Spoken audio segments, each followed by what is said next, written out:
Hi, this is Braden Holtby.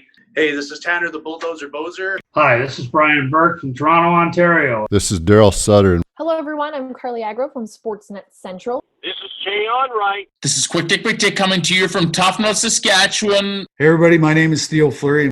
This is Kelly Rudy. This is Corey Cross. This is Wade Redden. This is Jordan Tutu. My name is Jim Pattison.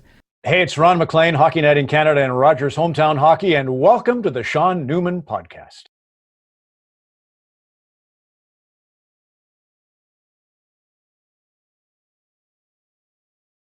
Welcome to the podcast, folks. We got another great one on tap for you today, but before we get there, let's hop on to our episode sponsors. Foremost, they're offering smooth wall grain bins, hopper bottoms, and fuel tanks. They're in stock and manufactured locally. They want to ensure you know they are constructed of the highest quality and engineered for a long life. Delivery is free within 300 kilometers of Lloydminster. You can buy at any of their co-op locations, Lloydminster, Lashburn, or Neilburg. For more information, you can check them out on their website, foremost.ca. Jen Gilbert and team want you to know for over 40 years, since 1976, the dedicated realtors of Coldwell Banker, Cityside Realty, have served Lloydminster and the surrounding area. They are passionate about our community, and they pride themselves on giving back through volunteer opportunities and partnerships as often as they can. We know that home is truly where awesomeness happens. Coldwell Banker, Cityside Realty, for everything real estate. 24 hours a day, 7 days a week. Give them a call, 780-875-3343. Clay Smiley and Profit River. Profit River is a retailer of firearms, optics, and accessories serving all of Canada. They specialize in importing firearms from the United States, hard-to-find calibers, rare firearms, special editions. Check them out at profitriver.com today. Special thanks to the Lloydminster Archives for these episodes being released every second Friday currently for the rest of 2020. Shout out to Lynn Smith, who helps tirelessly behind the scenes help line up these guests so they can get them in and get their stories recorded and out to you guys. It's been a lot of fun, and they're making the process extremely easy. If you're heading into any of the businesses I've mentioned on today's episode or any of the episodes prior to this, make sure you let them know you heard about them on the podcast. And if you're interested in advertising on the show, visit SeanNewmanPodcast.com. In the top right corner, hit the contact button and send me your information, maybe a little blurb about what you're looking for. We got lots of different options, and I want to find something that can work for the both of us. Now, let's get on to your T-Bar 1 Tale of the Tape.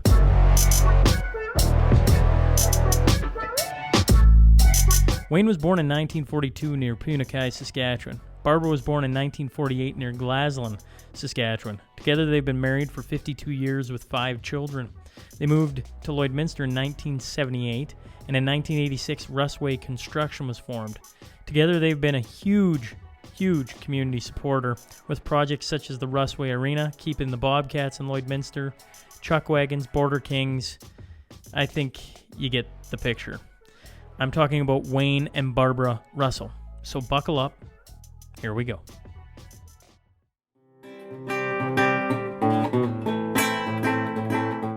It is September 24th, 2020. I'm sitting with Wayne and Barbara Russell. So first off, thanks for allowing me the opportunity to sit down with you and talk a little bit about your life. You're welcome. You're welcome. I guess where I want to start is when you look back at your life so far, what is maybe one of the earliest memories you have with Wayne, you being 78, Barb, you being 72? You've both lived a lot longer than I have, and I was mentioning that before we started recording. And so I'm curious on what maybe your first memories back when you were young were, and maybe a little bit about what life was like where you grew up, and talk maybe a little bit about that. We'll start there. Yeah, well, I was brought up in a rural area, farm. My dad had only, I think it was a half section of land, and we were half a mile from school, the rural school. And so we used to walk there every day, and Mom was the janitor of the school. And it didn't matter whether it was 30 or we had to light the fire. Like there was no, the fire never stayed on overnight. It was all wood, or coal. And it was cold in that place some mornings, And then we had to go down another half mile to get a pail of water, drinking water, because there was no drinking water at the school. And so Mom had that for quite a few years. And we, my brother and I got a brother younger than me, 1 year younger. We used to take turns walking down there to get this pail of water and stuff. So, but I remember Dad and a bunch of the guys, they flooded the rink outside by a team of horses and water barrels, and they'd flood the ice, for us to skate, because there was nothing indoor out there at them times. And so we give us an opportunity to do a little skating and stuff like that. When the ponds were froze over, we did a lot of skating on them and stuff, but it was, crazy times. When you talk about your mom being the caretaker and you having to stoke the fire every morning and go get this pail of water. So, my brother and I were talking about this actually the other day. There had to have been days where, it was a nice summer day like this and you're going to get water and it ain't so bad and you're kind of happy and whatever, you got a little bit of water and you walk back. But there had to have been days where it was like minus 30 and you're rolling down there to try and get a pail of water. And that couldn't have been that much fun. No, that's for sure. It was to even walk that, that extra half a mile from when you come from school, and there was no heat on the school when we got there. So we grabbed a pail and away we'd go down to the neighbors and get a pail of water because they had good drinking water. And as a matter of fact, we used to use the water at home, the same well. And as your neighbors? Yeah. So you and your neighbors shared a well? Yeah. Well, we got the water right from the neighbors. Yeah. Yeah. What type of well was it? Was it like a hand pump? Hand pump. Yeah, hand pump. And we had one at home where we watered the cows, and it was a hand pump too. And I tell you, I can still remember them old Holstein cows. They'd take one slurp, and the pail was gone. It was. But that was good drinking water. This one at home was alkali, and we couldn't use it for drinking. So it is pretty precious there that you save the water when you go down and get this stuff. And did the pail have a lid on it? No, just a straight. So now I got to even take it one step further. In minus 30. Yeah. How old are you at this time? Now? No, at the time of hauling these pails, how old are you? We would be, I don't know, probably 12, 13, in that age. Okay, so you're a 12-year-old kid walking an extra mile, half mile there, half mile back. Yeah. And on the half mile back, you have to balance an open pail of water and not splash it everywhere. Yeah, that's right. You were pretty careful how you carried it because you wanted to get back there with a little water in it. You probably learned that lesson early on, I bet. Oh, yeah. Yeah, and, Mom, she couldn't do it, and Dad, he had other things to do, so it was good exercise for us, and that's for sure, yeah. How about stoking lighting the fire? Yeah. So that's the first thing you did when you walked in the school? Yeah, that was it. We got into trouble a few times. We brought in some gasoline or from Pops we took, and we get the fire going real good, or used oil or whatever, we threw in there. One of the neighbors, they lived about 2 miles away, figured the school was burning down one day. Because of the black smoke or whatever coming out of the chimney. Yeah. Yeah, she was smoking pretty good, so... In those days, if you got in trouble for putting said things in the fire, what was the repercussion? Oh, they made you stand in the corner sometimes, the teacher, or or whatever, Yeah, one time I think we ran, and at recess time we went to the neighbors and had a straw pile. We never got back to school in time, and I remember standing in the corner and writing out 200 lines of something, I will not do this again, I will not do this again, or whatever, Yeah. So, did you ever have a day where you just went in and you're like, you know what, I don't feel like lighting the fire, or I don't feel like going to get the pail of water because it's a blizzard outside and we're going to just, no, I'm not doing it. Yeah, well, and well, at least there was two of us, eh? We could, in the bad days, I used to tell my brother if it was too cold, it's your turn, eh? He was younger than me. No, I think we, because you had to have water, you had to get the water there and stuff, eh? So. You bring this pail of water, did you have something you put it in? Like, yeah, we had a suspense, what do you call them, with the tap on it, eh, See, there wasn't very many kids. I think there would be maybe 15, 16 kids, eh? Yeah. So you didn't need a great amount of water, but you had to have water. And, yeah, we put it in that, what did you call it? I don't know. It was a 2-gallon thing with a little pump on pump it. on it, yeah. Well, with a tap on it, eh? Yeah. Yeah. And people right now listening to this laughing at me for sticking so long on the pail of water. I find it interesting, fast forward to today and, kids get their backpack on and go to school and play on tablets and read. And, I don't even know what punishment is anymore for a student. And parents, my kids are too young. They're about to be in school, but it's very interesting to hear the differences from 70 years ago to now. That's right. And a pail of water, now think of how much water people waste by just flicking on the kitchen sink and letting it heat up or cool down or whatever it is. Yeah. And back then you think just to go get a pail of water for school every day.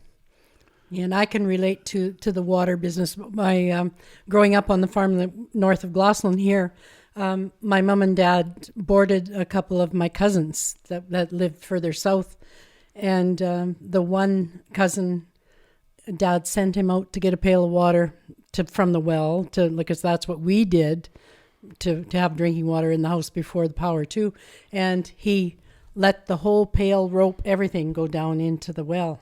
So my dad was not very impressed because then you had to somehow retrieve the pail and the rope that was supposed to bring the water out of there to come to the house. So your guys' well was an actual drop down a pail and then pull it back up? The original one, yeah. Yeah, we didn't have running water in our house at the farm till, very late, 65 or somewhere around there. Then we had running water in the house. So what did you do let's start with something we all take for granted off the top of my head is every morning you get up and have a shower. Maybe you're like my parents and they enjoy a good bath at night. But what did you guys do for a shower? Well, a bath, I assume. Well, we never had a bath every night.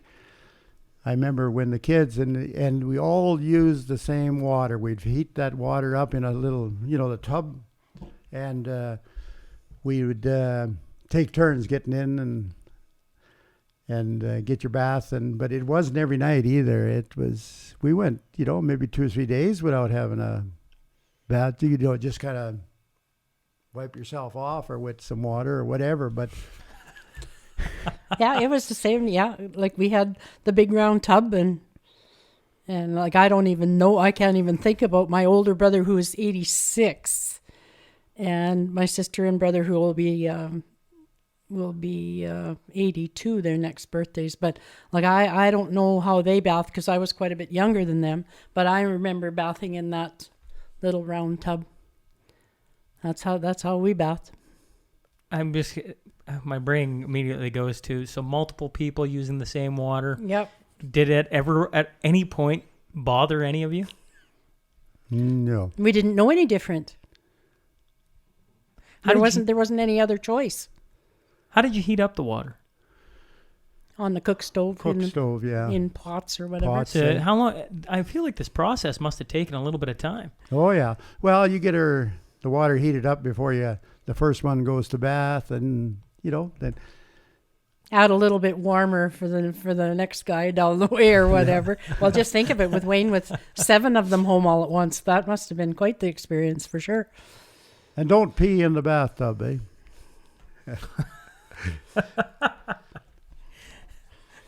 Was there an order to who went? I think the girls had to go first, eh? And then at home, I had 2 brothers and 4 sisters, so they, I think it was Girls first, and then yeah, Mom would have that all arranged, kind of. how about your parents? When did they bath? I think probably every week, or something. I don't know. I can't remember that part much, but Yeah, I don't remember Mom and Dad bathing either. That was probably after we went to bed or whatever. Yeah. I don't know. What did you guys grow up in for a house? How we're sitting in your absolutely gorgeous log house. Like, this is a beautiful spot. What growing up, maybe paint a picture of what the houses looked like, or what you grew up in. Well, the house that we had, I don't know how many square feet it was, but it was just 2 rooms and 1 bedroom. And there were 7 kids and 2 parents. Yeah, my dad, there was a hole in the floor, and the furnace was down just in a little, no concrete deal, but dug out by hand, with the where the furnace was, eh? And we get that going. You put a chunk of coal on there, which some days it lasted till, whatever, eh? But, yeah, it was a cold old house. Oh, well, matter of fact, you could almost look through it with it was a, what do you call it? Shipwreck, Yeah, there was seams in it. Yeah. And let the air through. Yeah. And you'd look, and it would, we'd go out and we'd mud them up. We'd put lath on them, and the lath that we used was willows, eh? Put it so you could put the mud in there and hold the thing up. But, it was cold. Mom used to put irons in our bed, eh? Them old irons, hand iron, and put it in a paper bag or something like that. And we left our socks on and most of that, but it was a cold building.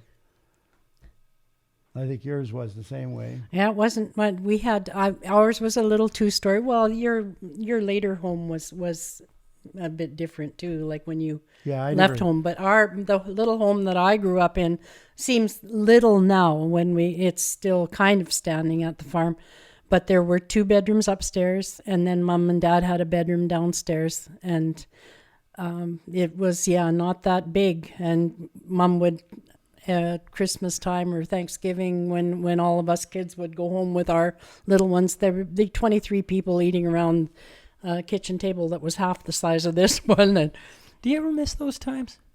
They were good times. Yeah, we had some good times for sure. And I know that we have good times here when our kids come, but it's certainly a different thing altogether now than it would have been then. I just think you guys have seen this transformation in our area. I mean, it definitely doesn't translate to the entire world by any stretch of the imagination, but just think of our area, or North America, and a house now is a big unit. Everybody has their own bedroom, and it's almost odd to have children in the same bedrooms as their siblings. I don't know that there's hardly any little families growing up now that don't all have their. It seems to be a requirement to have your own space. Yeah. What was 7 children and 2 parents? Multiple beds? One giant bed? One. Well, I know the kids all had giant bed, eh? And everybody slept in there and trying to keep warm. That was the biggest thing. And Jay, I remember some. And you know what? We got a lot colder nights and days back then than what we do now. It seemed like, like them, Jesus, the wind would blow, and it was, it was quite an experience.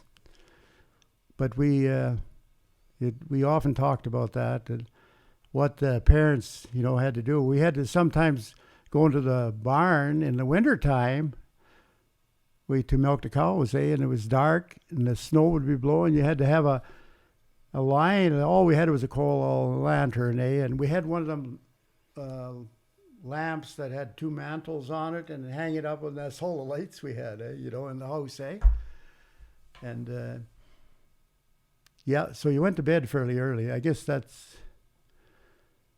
but it was quite an experience anyway. What did you both do for entertainment growing up? Well, myself, we, like I said, we used to flood the rink at the school, Right. small rink with Yep. boards on it, and we played a lot of hockey. And we were right close to an Indian reserve there, and they used to come over and play hockey with us and do whatever too, But we had to flood the ice, go down to a slough and cut a hole in the ice and by water barrels and haul it, put it on a stone boat, they called, And Dad and a lot of the parents would come and flood the ice, and good for another week, What is a stone boat? Stone boat is what they haul the manure on, like whatever. It had little skis on it, or just out of poles, And then you nail the thing up and hook 2 horses to it, That's what we used to haul manure. And then that's how you'd flood the ice. Yeah, put the barrels on there, and away we go down to the slough and back. And Would the horses pull it down and back? oh yeah, Would they pull it along the ice? to the ice. To the ice, and then you'd unhook them and... Yeah, we just leave them there and watch they didn't run away, Yeah. How about you, Barb? What did you do growing up for fun? Well, it was, I remember quite often my mom's sister and her husband coming down and cold winter nights, like we would, they played cards a lot and pull taffy. We'd make pull taffy in the wintertime and Pull taffy. Yeah, my Aunt Hazel was a great person for making homemade candy and whatever. And yeah, you'd make this taffy and pull it, and then you'd cut it with the scissors, and then they're just like the taffy that the Macintosh taffy that you get now, but it was homemade. Right. And families got together. My mom was one of 11. So there were a few families around to visit with and cousins to play with and then my dad too, he was the oldest of 5, and his one sister, her kids, and like their daughter and I and a cousin in town we were close, and we'd got together quite a bit. Did you ever ask your parents why they had such large families? Like, did you ever discuss such things?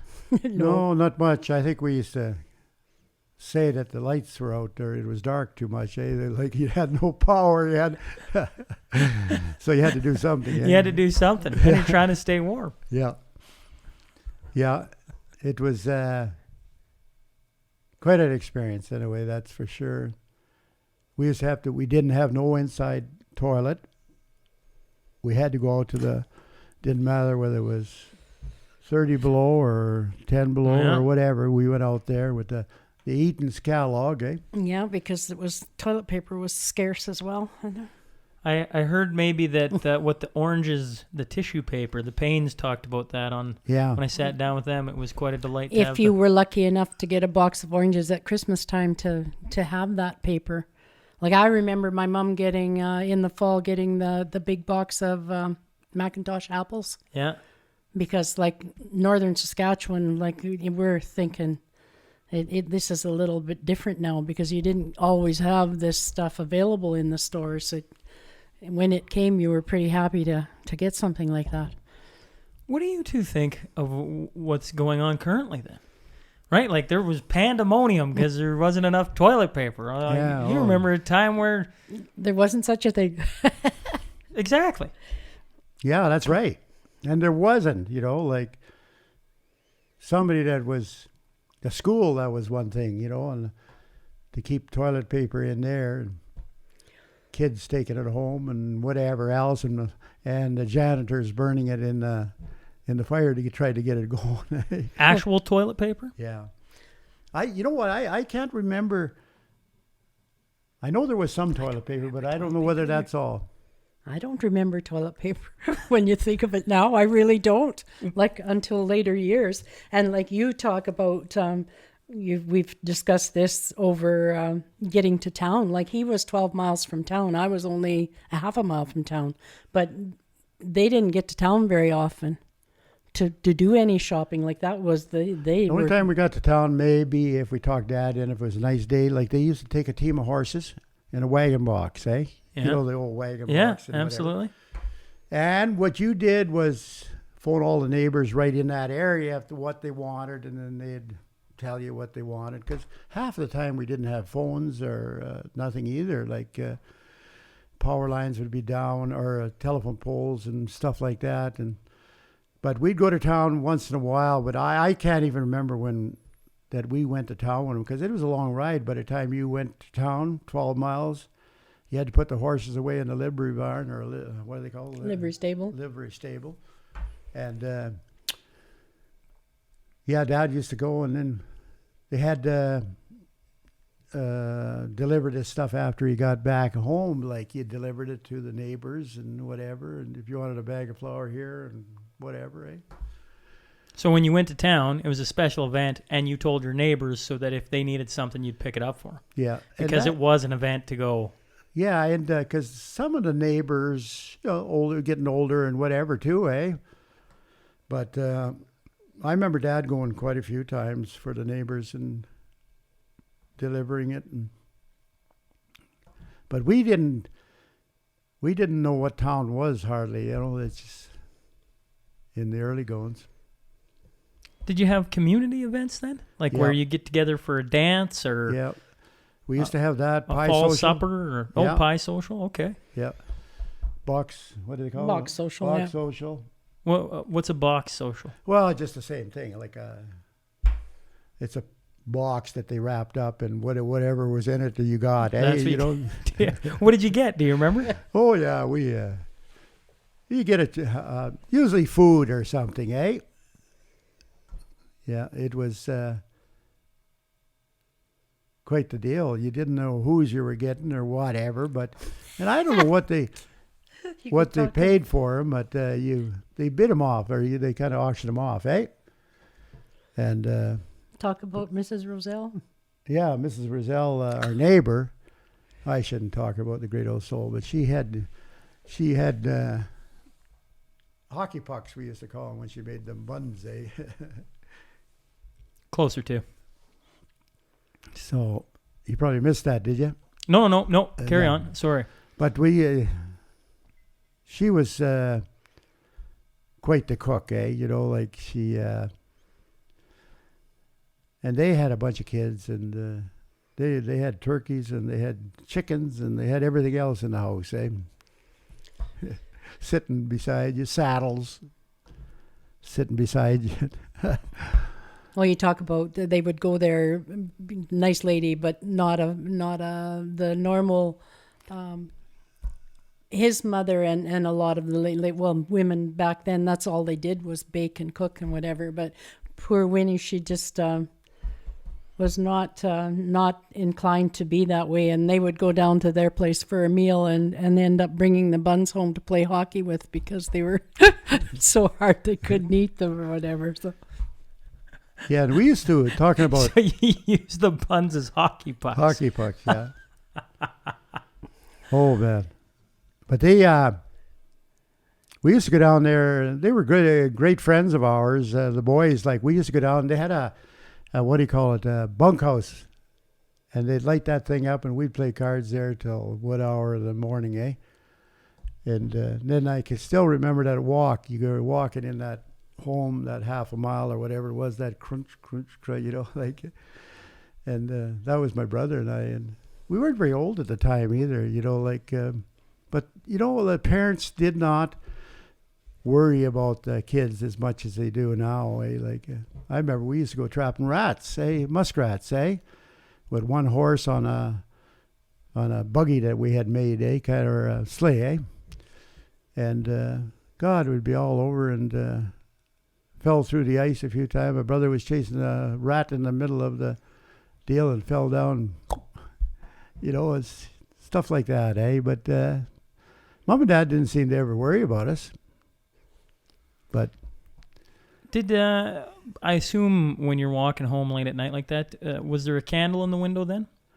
Is No. that something you guys did? no candle, just we knew where we were going, eh? And matter of fact, we never had a flashlight or anything, eh? So kind of knew where we were going, and well, we did know where we were going, but yeah, we had winter roads. Sometimes the roads would completely drift in on the, like, say, a grid road, not a grid, but just kind of a old trail.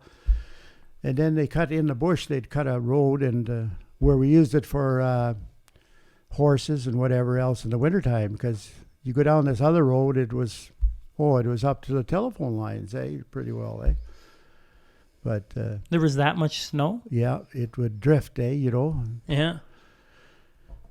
Yeah, we used to go down there, and then us crazy kids, we'd tunnel into these things, you know, like. As only a good kid would. I Yeah. mean, You know, we go in there and we tunnel. We had tunnels all the way through these big drifts, say. And, oh, geez, the kids did that nowadays. You'd be pretty upset about things, I think, eh? You know, we could have got buried and you never knew where you were. Yeah. how about you, Barb, growing up? You know, you have a little different story because you grew up so close to Glasgow. And so I don't know. What was in town? There was a school? What else? The school and the grocery store. And I remember, I have a very fond memory of drugstore. Like, the lady was not a pharmacist as we know now, but it was the telephone office, and she had the neatest little store with gifty things. And my cousin's wife was the telephone operator. I remember way back when, and she, like, because there were no telephones, so, like, around, she would answer and give messages here, there, and everywhere. But this little telephone office in the corner, and then the little gift store, and so that was one thing. And butcher shop. My brother's buddy in school, his mom and dad had the butcher shop.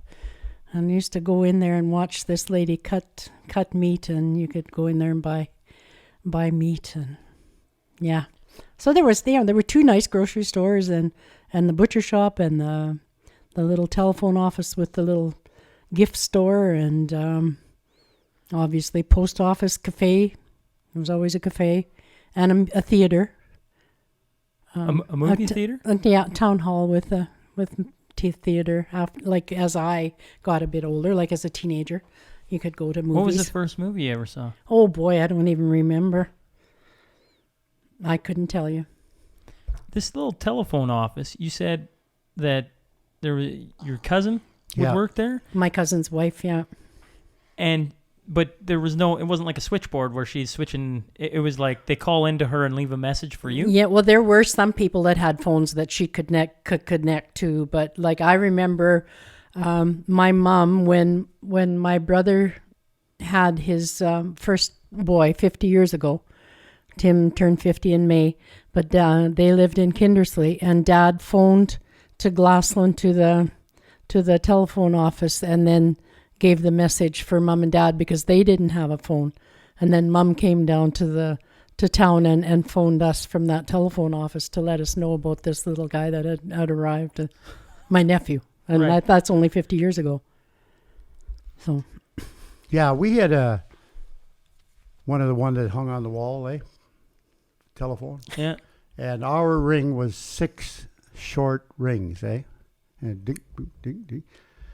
And we used to get a kick out of my dad. He'd be talking to his buds sometimes at night or whatever, and he would said that this one gal, she always rubbernecked. They called it a rubberneck.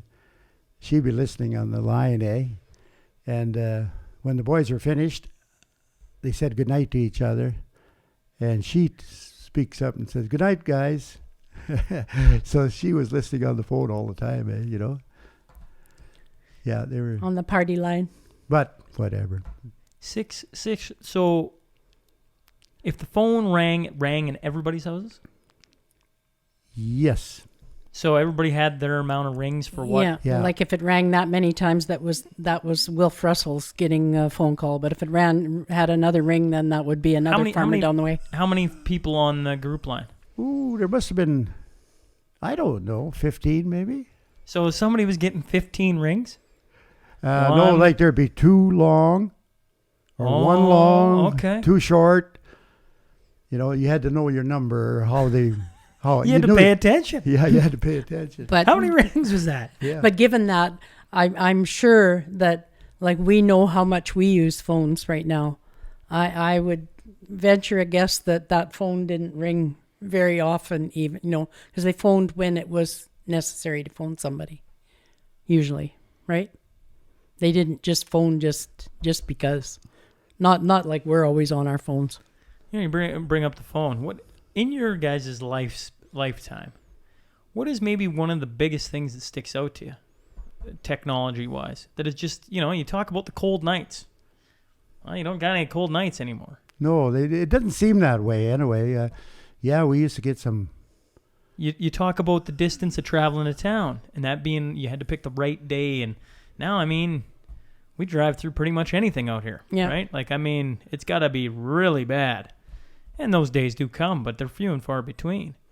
And you just hop in the vehicle, and it's warm, and it drives, and you can go pretty much anywhere. You got roads everywhere that are, I'm assuming back then, in the horse and the team, you didn't have a nice paved road taking you to town. No, it was just a built up trail. Like the cars used to run on it in the summertime, but Dad, he never, after a certain length or a certain time, he would park the car and he wouldn't use it, and just the horses in the wintertime, because he couldn't start them, no block heaters and stuff like that, Yeah. So it was a little bit different for me, because I lived just what are we? Not even an eighth of a mile from our farmhouse to the highway number 4. So there was always like a good grid highway very close to me. I wasn't in those days of being back in the boonies that you couldn't get out. Yeah, it was the 12 miles seemed like a long time. I know. I think I only went like with Dad maybe once or twice, maybe not even that. And holy man, you get in there, sticking your tongue on. We used to have a steel railing. I don't know. I guess it was to protect the boards, when you put the stuff in. Us kids used to put our tongues on there and then try to get it off after, Like it took skin and everything off. Well, so it was quite that. But, it was, we all seemed to get along, had a lot of fun, I guess, as kids growing up too, And we made it. Here we are. Well, I'll go back to the original question then. So when you look back over the past 7 decades, what is maybe one of the things that you just go, I remember when? Yeah, well, there was quite a few things, I guess. A guy, like trapping. We used to do it like my brother and I were very young, and Dad showed us how to skin muskrats. And Mom, she would even let us skin right in the house, we'd hammer a nail in the ceiling, put a string down, and then, because the lighting was no good either. When we came back, it could be late, and dark, and we'd bring these rats in and we had to skin them. So we'd hammer a nail, there was a nail there, and Mom never said nothing. She said, "Oh, go ahead," like that. What would you get for a muskrat? Oh, at them times, I think it was about $2 to $3 somewhere in there. That was decent. That was pretty good money then. That would be pretty good. I don't know when they're earlier, but I know what we were getting. And then I remember getting $5 some of the muskrats, but maybe it wasn't that much, but it was something that, another thing we had Seneca Root. Dad showed us how to pick that stuff and bag it. Pick what? Seneca Root. It was a root, a medicine that they used. They were kind of they dug it out of the ground, and then you would take it into town with, we used to get so much money for crows, legs. For a crow's leg? Yeah, you would, because if you kill these, there was so much of them. Gopher legs and tails too, Okay. And we used to put them in a bag and then let them heat up a little bit so the guy didn't count them on us, and he'd say, well, there's a 50 or 75 in there, Yeah. Go back to this plant. So you would pick this plant. The crow thing is funny. Yeah. But I've heard about all of them. Crow is new, but this plant, this root, that I've never heard of this one before. No, that's...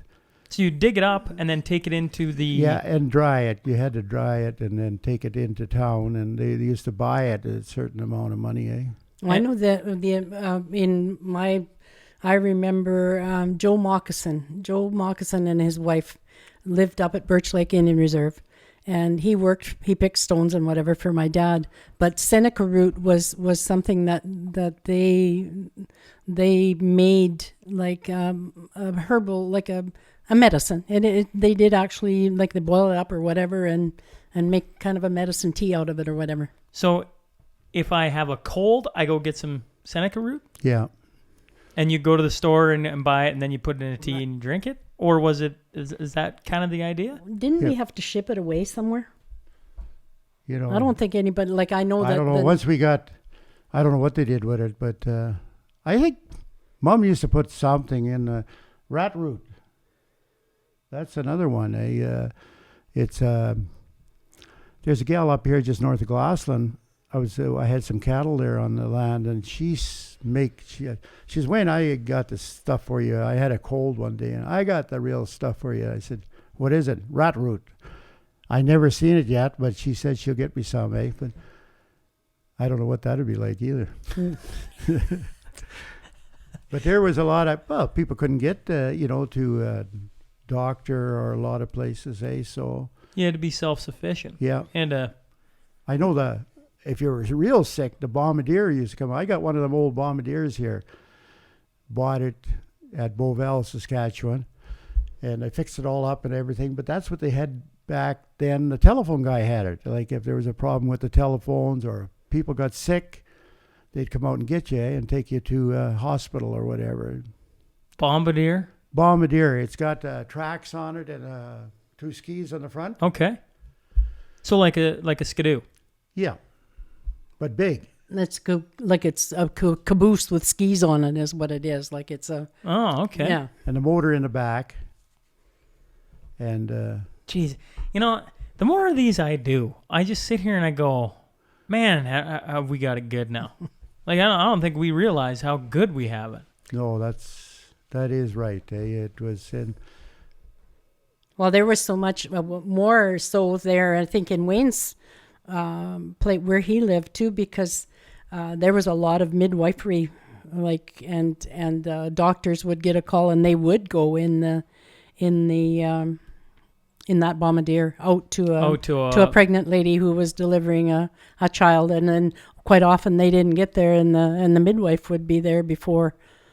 Like, and so, in this 1 2-room house with 9 people sleeping in one room, if there was a baby coming, let's say it's your 7th sibling, everybody's on the opposite side and they're delivering a baby on the one side? Yeah, they usually took, if they could, took it up to the, dad took, see that when the last one was born, I think, Dale, he was born in the hospital. yeah, well, so was Marlene, I'm pretty Marlene, sure. maybe? Yeah. But like myself and my brother. And your 2 sisters. 2 sisters were born right at home, was it? I guess. In Wishart. Huh? In Wishart, maybe? No, right at just on a farmyard, Like we... No, but at the farm in Wishart, because that was before you moved to where was, you are. It was just a little ways from where we were, not that far, But they got... they were a midwife or whatever. Did you ever ask your parents about that? No. I should have... Oh, I think we talked about it, but, like them never took it serious enough. The big thing, I guess, we lived, and I tell you what, in some of them winters, like I was born in April, but there were some born in, earlier, cold, and whatever, eh?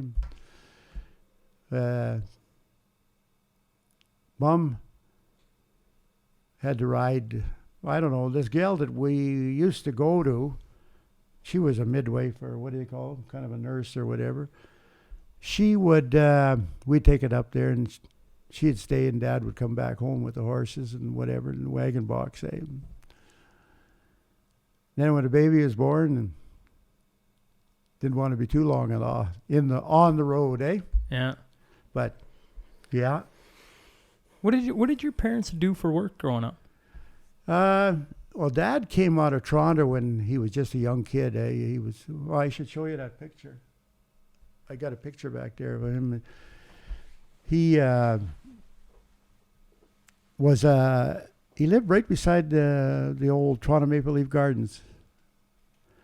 And when he came out here, he was only probably 5 or 6 years old with his parents, eh? And then they farmed all their life, eh? They come out here and broke land and did whatever, and yeah. But isn't that something come from Toronto? And then a lot of them couldn't hack it hardly because of, living in Toronto. And that is your father?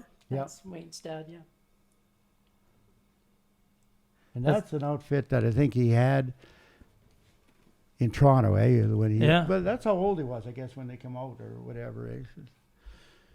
But, yeah, it was a big difference in the countries, eh? Absolutely. They used to, I guess they came by train, eh? I know they used to stop in Punachai, and some of them Easterners they'd get off the train and they were scared because there was a lot of natives hanging around, the trains, eh, and stuff like that. But I don't know how long it took to come from there. It'd be nice, but we left it too long. Both are gone now, the parents. Yeah. Yeah, my parents were both, Dad was born North Battleford, and my mom North Battleford as well, and both came, like, they were raised here. So that's a little different story there. They didn't travel. They were kind of pioneers here. My dad's family, his mom was a Hoskins, and the whole village of Gosselin is originally, I think there were 6 Hoskin brothers and 1 sister that had homesteads around here. And the name of Gosselin is named from the place where they came from in Wales. In Wales. When they moved from Wales, yeah. And my dad was actually, my grandma was expecting my dad. She was pregnant when she made the trip across the Atlantic from Wales to Halifax to can you imagine? Montreal. Can you imagine that? Yeah, and she survived that trip, and then the trip out here, yeah. And then getting dumped off, or not dumped off, but I guess going to a place that there's nothing there hardly. Yeah. I remember that first house we had was a dinger too, that one.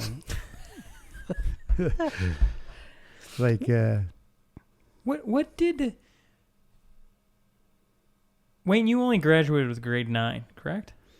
Yeah. And part of your grade 10. I guess part of a grade 10. And Barb, did you go all the way to grade 12? I have my grade 12, and then I was, when I met Wayne, I was aspiring to be a nurse, as Lana said, but ended up being a secretary instead. Well, and that's the years I'm interested in. After you get out of school, did you both end up in Saskatoon, or was there something between there? You obviously are a few years older. Yeah, after school, I tried my luck at, I thought I liked baseball, and I played baseball in Punachai for 2 years when I was going there to high school. Loved it, was good at it, I thought, and everything. So I said, I'm going to check out Notre Dame, just to see. So I went down there with another friend of mine, and he stayed on or lasted there. My resume was put into the fire pretty quick because of my marks. You had to have certain marks, and father there, he wouldn't have anything to do with that, eh? So he threw the old thing into the garbage, and So what did you do? I come home.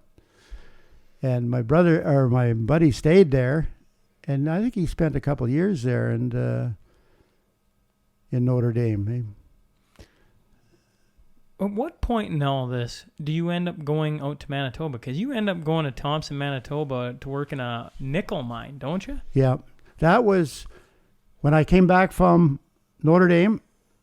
My dad bought me a ticket to, well, we had to go to Melville. I think you probably know where Melville is, eh? Yeah, yeah. And got on the train there and went to La Pas, Manitoba, because we had to stop in La Pas to get a medical. And my buddy that was with me, he did not pass his medical because he had his thumb missing. And they turned him back. So here I'm on this train going to Thompson by myself, eh? Well, not by myself, but there's other people there, but the only ones I knew. Yeah, I get what you mean. And yeah, they give you a strict medical there. Like if you had any cuts or bruises or whatever, eh? You know, they wouldn't take you, eh? And my dad, he bought the ticket for me and give me $50. That's all I had at the time to go up there and wait for the first payday. And I never did cash a check there. You know, that $50 lasted me the whole time I was there. And I was there for probably 3/4 of a year, eh? You know, or somewhere in there. I forget the months or whatever, eh? I was so glad. I used to cry myself to sleep at nights, I think. You know, just a young kid. And how old were you? I think it was about 18 probably. Just turned 18, eh? You know, and you get turned out there. Holy man, this nickel mine. Didn't he give you a watch and then it got stolen? Oh yeah, my watch. He gave me a watch, and we were all in a tent at one time when I first went up. There'd be about 8 or 10 of us in this tent, eh? And there was some cold nights there too, and these guys would get drinking. I was too young. I couldn't get in a bar or anything, eh? And it was supposed to be a dry camp, but these guys would go and bring it into camp, and they punch holes in the tents and whatever else. And I said, that's just about it. You had a number to go to eat at this. I should still remember the name of that, Crawley McCrackers. That was the name of the kitchen. And they used to get into fights there, and it was quite a time in this thing, eh? So I don't know. You know, in Thompson now it's, what is it? I don't know, 60,000 people or whatever it is. Maybe not that big, but at that time it was only 400 people, eh, in Thompson, and it was going like crazy. But it was a good job. I went right through the whole. I tried it underground, but you had to be a certain weight to get underground. I think it was 150 pounds, and I was not 150 pounds then, eh? Why did you have to be a certain weight? I guess for lifting and stuff like that. I don't know what the deal was, or that's just a rule they had, I guess. So anyway, they sent me up and went to the refinery, which was a smelter, I guess, eh? And that was a dirty job, eh? Like it was hot in there, and so I lasted there.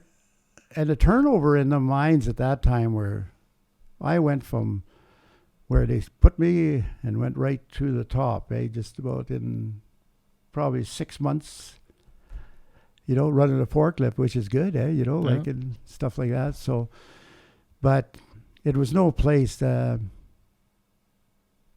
was quite the place, eh? And really, but What was it about Thompson, Manitoba? Was that like seen as like big opportunity? Yeah, and I don't even know. I was thinking about that the other day, and I don't know where that all come from, because Dad, he got the ticket, so maybe he knew that I wasn't going to make it where I was coming from down there, so he had to have something there going when he got, because there was no No, like it just had to do something, because there was too many on the farm, and only a half section of land. That's not very much land, eh?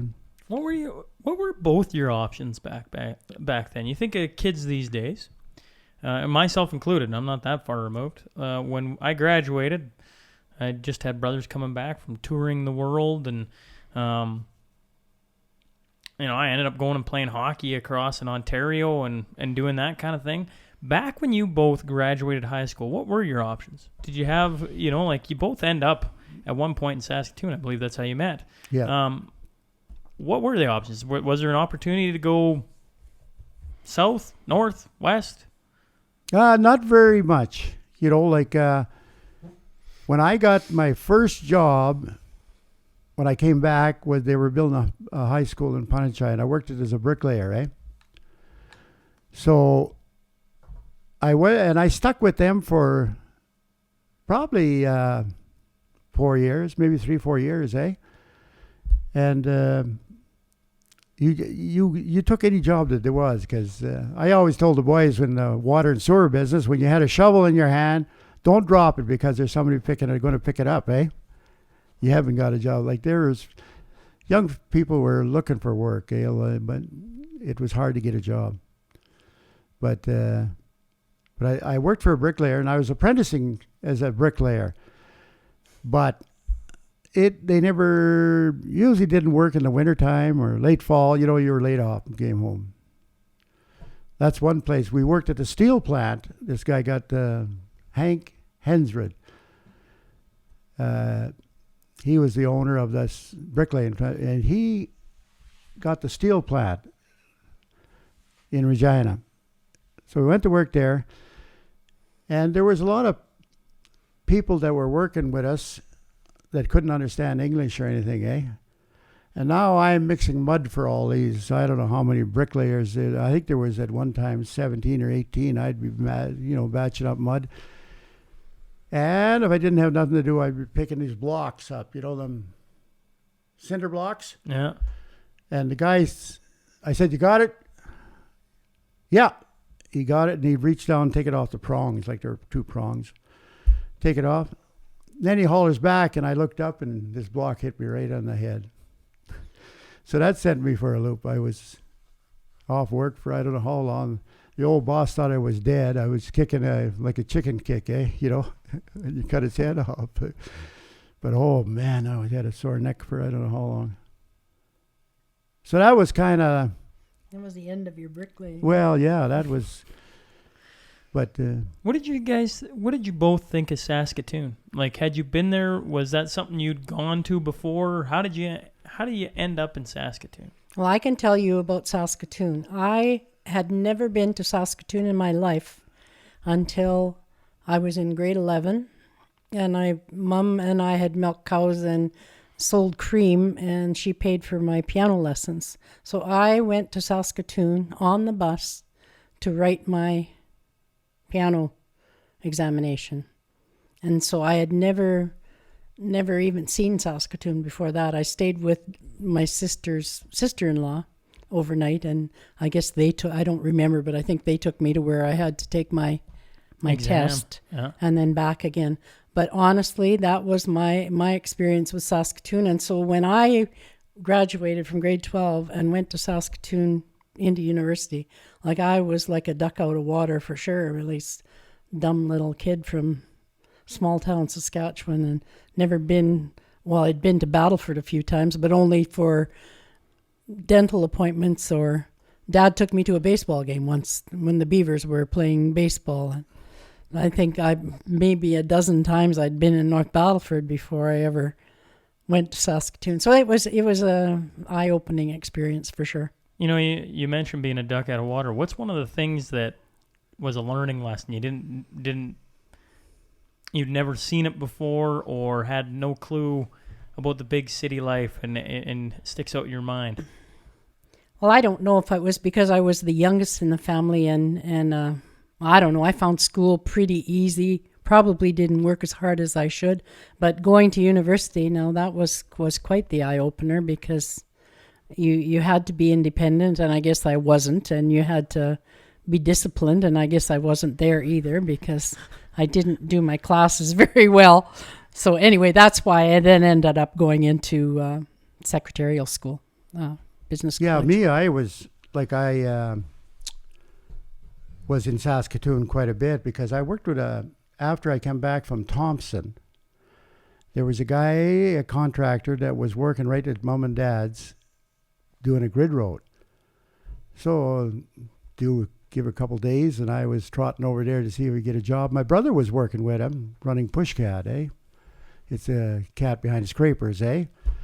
So I went over and got a job with them, running scraper and Pushcat, whatever, because my brother, he wasn't going anywhere, and it didn't matter to me. I wanted to get out and go away. So I worked with them guys. The name of the company was Saskatoon Contractors, and they were originally right out of Saskatoon. So I got working with them, and it was I worked for them for 5 years, and we were doing a job in Hayward in Saskatchewan, and they went bankrupt. Well, I never got half of my overtime hours. I never got. My mom, I said, Mom, I'll give you this here, the amount that it is, and if you can get it, you got it, eh? But she never did end up getting it, eh?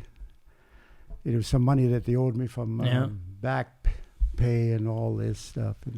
And I did, I run scraper for them for, I don't know how many, we were talking, I think it was 5 years that I was with them. And that's when we quit them in the fall, or I got laid off, and they were pretty well done anyway. And I said, I'm going to Saskatoon, and so I went up there and hooked up with Rand's Construction out of. And that was a very good turn of events. Yes. That, well, I always said that Joe Rands, the guy that owned it, was my second dad, eh? Like, he treated me very good. And I did a lot of, I did a lot of stuff for him. We got along good, and he was a great guy, eh? So I ended up working for him for 23 years, eh? And then that was in Lloyd. And even in Lloyd, I worked for them. They got a contract in Lloyd, and yeah, it was a good move. What's maybe one of the things when you talk about him that he taught you, working under him for that many years? Oh, he just, I went from a hoe operator, one of the biggest machines that were around at that time in Saskatoon. We did a lot of work in Saskatoon, and I guess, I don't know, like I wasn't a guy that didn't show up for work. In them days you didn't, if you didn't show up for work, that was it. And I think he taught me how to be responsible of, my job and whatever else, yeah, And we ended up being the best of friends, I guess. And that was just from walking into a place, and but he gave me the chance, and he knew that I wanted to work, eh? So, and they were a company that went all over Manitoba, Saskatchewan, Alberta, and BC. And they used to bid jobs all the time, all over the place. Yeah. And I was one of the guys that always seemed to be on that ticket, eh? So you got to travel all over. Yeah, we were in La Palme, Manitoba. We were in Russell, Manitoba. Oh, and then PA, Moose Jaw, big places in Saskatchewan. And did a lot of work in Saskatchewan, mostly, being local. Did a lot of work right in Saskatoon. Yeah. And then one day he told me, he says, Wayne, we got some work in BC.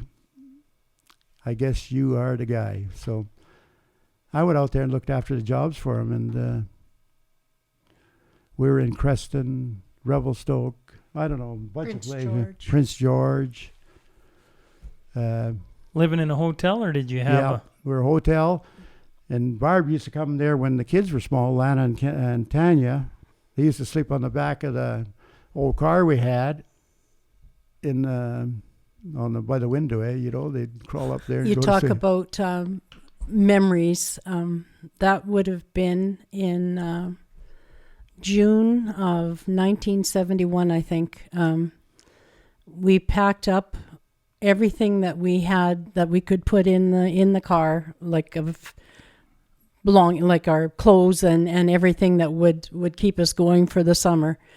We left my mom and dad's house here at 6 o'clock in the morning and drove all the way to north of Prince George to a place called Summit Lake with Lana and Tanya in the vehicle. We had so much stuff packed in there. They slept up in the back window of our car, like Wayne said. I remember we were going through the mountains and we had a flat tire. Well, here we are with the flat tire. We've got all this stuff in the trunk and we're Had to taking throw half of the car, half the stuff in the car out to find the jack and the tire and all. Yay. But after being on the road for all that day, tired, 2 little kids, and we came upon a guy, he passed us on the road in BC. They're not that, it was probably 2 or 3 hours from Prince George. He passed us going so fast. And then we came upon this same guy who had smashed his vehicle and there was nothing left of him. The vehicle was all in parts on the road. And it's kind of starting to rain a little bit and we're tired and we see this and Wayne went and looked at him and there was nothing left of the guy. And of course, I'm He was just still in a state breathing of at shock. the time, but that, But anyway, there was another guy coming, so we just kept going. And we ended up at Summit Lake. At that time, we lived in a little trailer. That summer, there was a little trailer there at the park or whatever at Summit Lake. And it rained for the first 2 weeks we were there. I thought that I was probably not going to make it. I was just here I am, little farm girl from Saskatchewan with these 2 little girls, and I'm up in this place at Summit Lake, a half a mile from where he was because they were working right in Prince George. So every morning he'd go into Prince George and work and left me at that lake. But it ended up being probably a good experience, a growing experience for us. And the crew, the other girls, we had fun because we all lived there. And the guys would come home at night and we'd swim in the lake and whatever. But I remember how devastating it was to just take off and be gone so far away from everything that I was familiar with at the age of 22, I guess I might have been then. Yeah. Yeah, our mom was out there. Mom was crying. I was crying. Holy jeez. Yeah. You guys have been married now 52 years. I want to get into the Lloyd and construction and all that stuff. But 52 years is 52 years. That's impressive. It's nowadays anyway. It's quite a length of time, isn't it? I think at any point it's quite a length of time. 52 years is impressive. And the fun thing about doing this is I get to meet a lot of couples that have been married 52 years. It's kind of, it seems to be a testament to whether it's your generation or maybe just people that are viewed as community pillars have values that allow couples to be together for such a time. Well, I think that was instilled in us, though, as we were, my parents, I know that there were times maybe that it wasn't 100%, but they were always, it was if I wanted to go somewhere, I had to ask Dad. Mom wouldn't just give me the permission to go and do something or whatever. Our family was built on those kind of, you didn't just take off. You had to answer to somebody or whatever. And I think Wayne's was the same way. And we've tried to raise our kids the same way. You don't just fly off and go do something. You have to justify what you're doing, and you have to be, committed or conscious of what you're doing, Do you remember the first time you two met? That's a crazy question. I was boarding in a boarding house in Saskatoon going to university.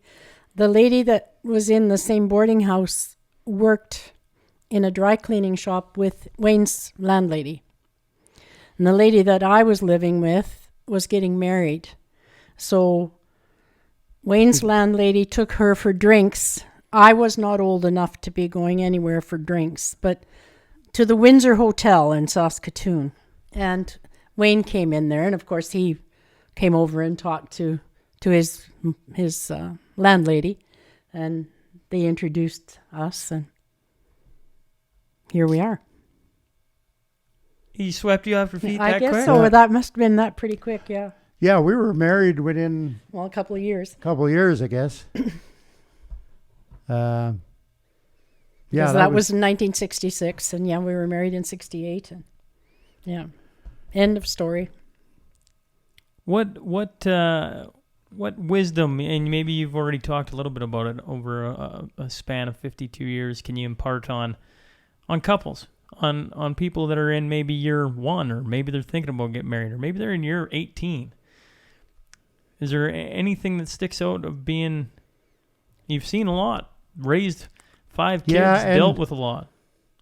You know, when the money wasn't there, when I first started in construction, I was getting 90 cents an hour, I think it was. 90 cents an hour? 90 cents an hour. I was figuring it out, for 8 hours. We only work 8 hours a day. That's not very much money, is it? We started off in a very small house on 2nd Avenue in Saskatoon, and I remember paying $90 a month for the rent. And we had one of Wayne's, the guys that worked with Wayne, was he lived at our place too. So here we are, another two bedroom house story with Lana and us in the one bedroom, and Ken and his buddy in the other, and you could throw a stone from the one end of the house to the other. I'm like, if the house was as long as from here out to the other side of my car, it was it was not a very big place. So small beginnings, but there again, you did what you had to do. We had a paycheck every 2 weeks. You got your groceries, and yeah. But there was always enough that I didn't need to work, so I was always home, and that worked out pretty good for when he was traveling on all the jobs that he did end up going on, because somebody has to be the person that stays home and kind of the stabilizing figure or whatever. The school was like when Lana was going to school, somebody had to stay home. So Barb, she stayed home with Tanya, and then you had Tanya and Bart. And Bart, yeah. Well, Bart arrived in 73 and Lana went to school in 73, so there was no me chasing him around BC, Alberta, wherever after that. So yeah, when we were in BC there, we finished them jobs up, and then we came back to Saskatoon because Barb the kids had to go to school, or Lana had to go to school, so. Well, and then that was when there was more work right in Saskatoon. And then, like you say, northern Saskatchewan, whatever, we kind of had that stabilizing thing in Saskatoon. But then it ended up that Lloydminster started booming. And we got a job. We bid a job in Lloydminster with the Rands, and they got it, So I went. I was there that was in 1975. That's where when we started, and that was with Rand's Construction yet, And so I stayed, I used to come just back on weekends, for, I don't know, it had to be, maybe two? No, 75, 76, 77, and then we moved in March of 78. So 3 years, I just moved back and forth from Saskatoon, because we had built a brand new house in Saskatoon, or had through Karen's Homes. And we never got to get in it much. We had to move out. So when we went to Lloyd, we built or got the house, and what would we build it? No, we didn't build the house in Lloyd. No, it was built. For the listeners, I'm getting a fill-up of coffee, and Barb's being a great host. So We went back to Lloyd. What was your first, before you guys moved, what was your first thought? You bid the job, you get the job. Now you're moving there and back and forth. What was your first thoughts of moving in, coming into Lloyd? What was Lloyd like when you first rolled in 75? Really, it was kind of a deal we liked pretty good. Got to know the engineering company, the city engineers and whatever else, and it was good. The only thing, we did a lot of work with ASL paving and stuff like that. They had moved in about the same time, and a few guys, but it was... Well, they're writing notes back and forth now. Well, I was just saying, I think in 75 when you first started, wasn't Lloydminster only about 9,000 people? Or was it even then? Yeah, I think it says in that one. In the book, it says between 9 and 10,000 people. Yeah. So it was, comparatively now, you're at 30. Yeah.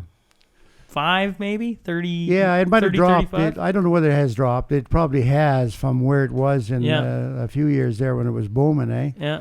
I notice it now. When we go in there, it seems like the traffic's less and whatever else. But well, I remember when we stayed that little motel that's on the east side of Saskatoon. We went there to look at a house in Saskatoon. This is in Lloyd. I mean. Oh, okay. We went there to look at a house around Christmas time of 77, and that's when there were these 3.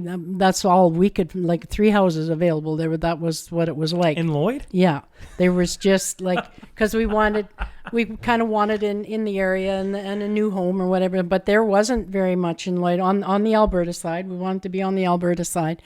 So where we ended up buying was on 41st Street, which is where our grandson Keegan is living now. So, and that's where we were from the time we moved in 78 in March, and yeah, the house is still there. How much did that house cost you back then? Do you remember? Can you remember that figure? I think it was $75,000. yeah, it was. I was going to say 80, but I think it was in that range, 75 or 80,000. Now, how hard? Now, I asked this as a parent, and we were talking about it before we started. But how hard was it to move your 2 daughters at the time to Lloydminster? Because you were saying they would have been 10, 11 years old, somewhere in that ballpark. Yeah, and Tanya was in 78. She was 8. So she was in grade 3.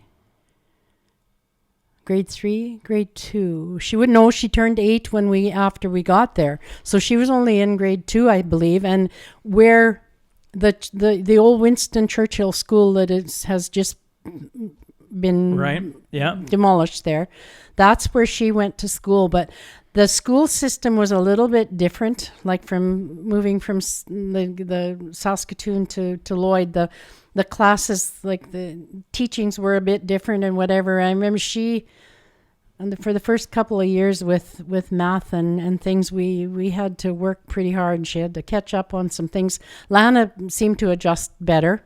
And then, of course, Bart didn't start school till that fall when we were there. So he was brand new going to a new place. But I remember that Tanya struggled a little bit with that kind of thing.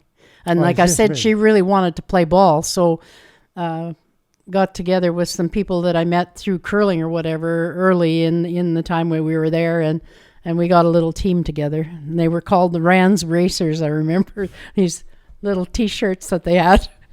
But yeah, it was an adjustment for the girls, I think, a bit. And they just moved out of they just got settled in a nice little home in Saskatoon. And yeah. So which leads me to my next question is, what was it about Lloydminster then? Because you, Wayne, you've been pretty much from Manitoba all across Saskatchewan to BC. Barb, you're right along with that for a big chunk of it. What cements it about Lloydminster for the next huge chunk of your lives that you're like, this is home? Yeah, well, I think the work was there. Like when we moved in, when we got that job, we finished that job that year, and then we did a few more. We went to Tabor and a few other places and bid another job and got it in Lloyd, eh? And from there on, they were looking for a contractor that, and you know what? They liked our work, I think, that we did. And so we said, this is it. And the guy gets tired of bouncing around, you know, like... especially with children, I would man, suspect. We used to go up north. Like, we did a lot of work in the north, like in La Loche and Beauval, Isle La Crosse. And then the latter part, so it was a lot of work in the north. And we used to go up there 3 weeks at a time. And no phones. There was phones up there, but the wall phones, but half the time they weren't there when you went to use them, you know. Pretty soon it works on a guy, and especially with the kids at home and Ma at home and missing everybody, being disconnected. Yeah, so, and you never knew when I was coming home, and it was starting to work on a guy, I can tell you a story early in Tanya's life about Wayne coming home. This is when she was just a baby still back in Saskatoon, and he was working in the paw. Well, he decided to grow a beard that summer that he was working in the paw. He came home one weekend, and she didn't know who he was. She screamed at him the whole weekend that he was home. So we said, maybe you should not be growing a beard. But that's how, like, he was gone for 3 weeks. Yeah. And she was only, 5, 6 months old? It's a lifetime in a young kid's. Yeah. Yeah. And then I think it was a couple of weeks or 3 weeks after that, I figured I'd soften them up. I'd bring them a Christmas tree from up north. Hey, you remember that tree? I got... Charlie Brown. Back to Saskatoon, there wasn't a needle on it, eh? All the way from the paw. Beautiful tree when I took off, but wind day, you know. Yeah, oh yeah, that's a haul to get back from there. Here I was gonna build on the girls, you know. I know moving to Lloyd, definitely was. Like Wayne said, Mr. Rands treated us like his kids, and gave Wayne every opportunity, and obviously Wayne, I guess, did well enough that worked out. But Lloyd was like starting to boom, and there were we had so many friends. Like, we curled, and we golfed, and Bart played hockey, and the girls figure skated, and Tanya played her ball, and they had music, and everything was all, and things financially, we were like starting to get on our feet, and you could afford to do some of these things. Yeah. So I think those things all fit into it being a great experience, and like the friends that we've built over the years working in Lloyd and being in Lloyd, we've had some wonderful friendships that we've developed and kept to this day. So I'm curious, over those first, call it 10, 15 years of living in Lloyd, I just think of some of the things that have been built lately, and I always go to sports because I'm a hockey guy. But so the multiplex, when it was built, was a big deal. Mm-hmm. Now the vault for indoor ball and that kind of thing was a big deal. What was a big deal when you first, you got 9,000-10,000 people living in Lloyd? What was the first building back then when it got built? Or maybe it was a baseball diamond, I'm not sure. But was there a community project back then that, I can't even think. Maybe golf course. Well, yeah, like the golf course went to 18 holes in 83, and we did a lot of the work there. Like we, that was 83, 84. 83 it started, I think. Yeah, it took a while. And matter of fact, we did all the ponds, that there's there today. We dug them all out, and which is a gorgeous golf course. Yeah, it is. Yeah, and we did all that, and that was one of the biggest projects that we donated most of our time, and machinery to building the golf course. Yeah, to expand it from 9 to 18 holes. Mm-hmm. Yeah, and then that, the golf people appreciated that because we were, Wayne and Merv and Don all were given lifetime memberships to the course. I was just going to say, that'd be an incentive enough for you, wouldn't it? Yeah. I'll donate everything. I just give me a lifetime membership. Here you go. Yeah, they did. They had that's for the pretty cool. wives and the two partners that I ended up with in Merv Krause and Don Herzog. Don's wife and Merv's wife, they give them a membership too. Yeah. Them were the partners that ended up being with when we moved from Rands, when we bought Rands out to Rusway.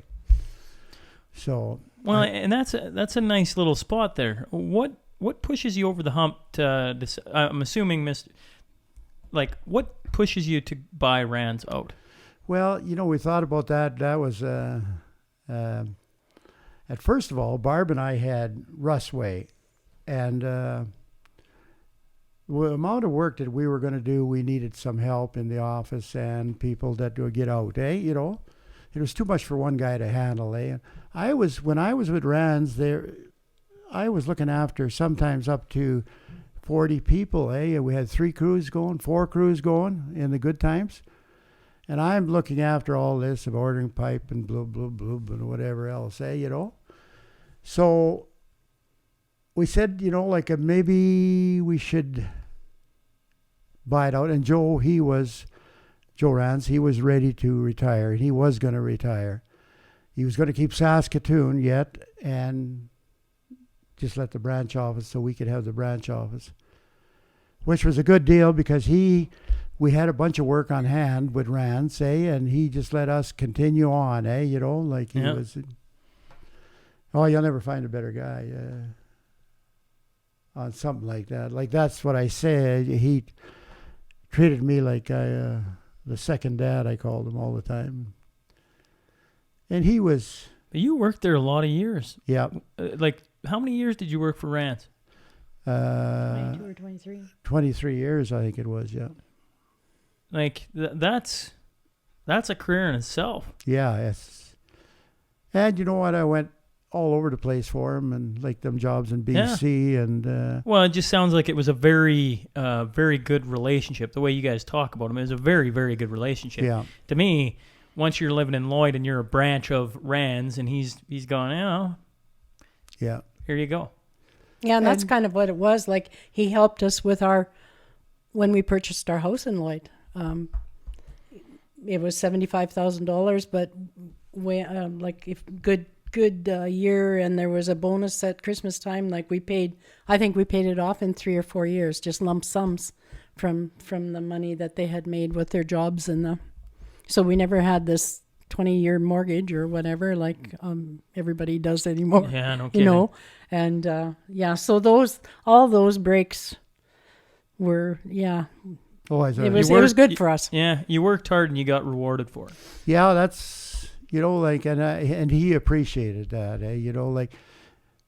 There was 1, 2, 3. I think there was 3 Rands altogether, but the other 2 of them never showed up. And with the company, very seldom ever see him. It was just mostly Joe, and he'd come out and look things over and buy a few pop for us, and stuff like that, Buy us supper. We looked forward to his visits to Lloyd because we always got to go out for supper. In those days, it was what is it now? The Tropical Inn, but what was it a long time ago? The Wayside Inn? No, beside the Wayside Inn. But anyway, we always used to. I don't know. It used to be. What did it used to be? Now you got me curious. God, I can't remember. But we used to go. I remember. Great experience going upstairs into that dining room up above there and having our ribs and steak or whatever we would have. But I can't remember the name of the place now. But anyway, there was lots of good times when he would come, and he'd grab Lana and Tanya. He knew them better, and he'd sit them on her knee and tease them, and yeah. Why the name Rusway? Well, I tried, I wanted to get it registered in Alberta and Saskatchewan, And now you got to go through a legal deal, to get this name, make sure nobody else has got it, I tried 2 or 3 names before that and couldn't get it, So I took my first name, W-A-Y, and my last name, R-U-S, eh? And tried that. Boom, it worked, eh? So we registered it in Saskatchewan and Alberta. So that's why I guess named it that, eh? So, but yeah, it was good. And Rusway comes from your name then? Yeah. Yeah. Did you have a second pick? Or was it always Rusway? No, it was something else. I figured if we get bounced again, because we got bounced out of there 2 or 3 times, that, it has to be that, what was it? I forget what we Well, had. you were going to try Bargerway too, like for Bart, Jared, and Wayne. He was going to try that one time too, but that didn't work. How about running a business? You've ran a business now since '86 then? You've owned Rusway Construction? Yeah. And, before that, it kind of, when you're running the jobs where we were going, it was, I got used to, bidding jobs, and it was under Rands. But, yeah, no, we ended up with 2 good guys, like Merv Kraus. I don't know whether you know Merv, them guys. Okay. And Don Herzog came as partners in '86. That's when we had Rusway, eh? Yeah. And like Barb and I had it before, so Barb gave up her shares and whatever else, and we kind of booted her out, eh? In other words, but the work was so amount. You need somebody in the office. You need somebody looking after these jobs. Going bang. And I was doing a lot of that, but you can't. It don't work. Like we were in the first few years there, we were carting a lot of men around. It really helped that Merv was, when Wayne brought him over to Rusway, he was already an assistant engineer or whatever with the city of Lloyd. So he knew the workings or whatever, and plus he had the office kind of like doing all the bidding and all that kind of stuff, the paperwork kind of thing. Like he kind of liked doing that. Wayne preferred to be out, and Donnie had a lot of water and sewer experience from Saskatoon, and he preferred to be out too. Okay. He didn't want to be out stuck in the office either. So it worked out good that Merv was the office manager kind of. So yeah, we ended up, I guess in the 90s there, we went to Black Lake, Stony Rapids. We took all the equipment in that we needed for the jobs from Fort McMurray, barged them to Stony Rapids, out of Fort McMurray, and all the pipe and everything else for them jobs came by barge, And we ended up being there for, I think, 6 years altogether between the 2 jobs, Stony Rapids, and we got Black Lake first. We were a low bidder on that, and then we ended up getting Stony Rapids, They were only 13 miles apart there, So that was the 2 biggest jobs that we, they were good jobs, and but there was a lot of it made you think sometimes when you get all this, paying for. First thing about ours, we got to pay for the material first, and before we even get it into the ground, and then the equipment, and going across, and the risk you had of going across Lake Athabasca, wasn't it? Yeah, right across Lake Athabasca. One time one of our loads got cut loose from the barge, like you got one main barge, and then you tie them different on. Okay. We're going across, and I guess none of us could go on it for insurance-wise, But anyway, this Andy Frame from Fort McMurray, he was doing said, Wayne, Jesus, and woke up and there's one barge loose, and he says, we just let her float. It's on the southern shores of Lake Athabasca right now, a little bit off the tour, but they went and got it after. Yeah. What about your winter road experience? You have a story the winter road. And then the following, the next time we went into Stony, we went out of Points North, and they built a winter road now. They call it a winter road, but they use it summer road too. The natives come out of there for bingo in Prince Albert or wherever they go, Saskatoon, But they were taking this winter roading going, and was quite an experience going on that road, I'll tell you. We had two big hoes, and I forget, it was about 5 or 6 semis right all together, eh? But we slept one night in the woods up there, and it was a 2-day deal from Stony. I got stuck with the hose on, and oh, Jesus. Some of those little bridges that you had to go across, and they were hardly clearing the tracks because we were wider than what the bridge was, eh? Yeah. Yeah, one morning, I was sleeping. I was a pilot car. I woke up, something holding my head back, and here I was leaning up against the window, and my hair froze right to the... I shut the truck off because the diesel running in, like out of the trucks, it was coming in the air intake. So what the heck's going on here? And here my hair was froze right to the windshield, eh? Coyotes, wolves, and everything else up there. But that was a long trip, and that was for the Stony Rapids job, eh? But I can't stop thinking about this. You buy out and become Rusway Construction in 1986. The more I think about this, the 80s are notorious for being this terrible time. Interest rates through the roof and all the other stuff that goes along with it. Actually, I've had a couple of local guys on. Spiro Kokonis was one that comes to mind, Larry Olenek, talking about the 80s being this dark, devastating time. Did you guys not have that same experience? No, because we had work in Lloyd, and, there was it wasn't the greatest because of, that's why we moved to Stony Rapids, or had that big job up there, and Black Lake. Yeah. That was in the 90s only. I think we got that job in Black Lake in 91. That was the tough years in Lloyd too, eh? We ended up in Fort McMurray. I was up running a job in Fort McMurray. Don was over in Black Lake. So we were spread out pretty good there for a while. But Fort McMurray we had a bunch of work there, water replacement, and stuff, So we were up there most of the summer, but rain, oh my. It just... Wouldn't stop raining? No, it wouldn't stop raining, The river attracts it, I guess, in Fort McMurray there where you come...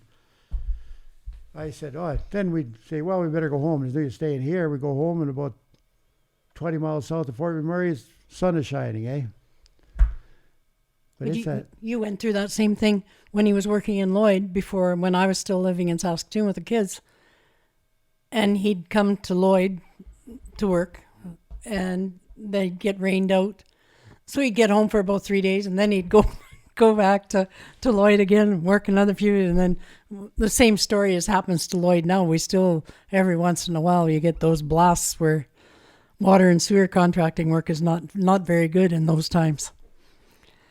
Well, with you need the compaction and in the trenches, and if your dirt gets wet, and you got to dry the dirt, and go ahead. I was just gonna say, going back to this 80s thing, and maybe I'm sticking on something that isn't there.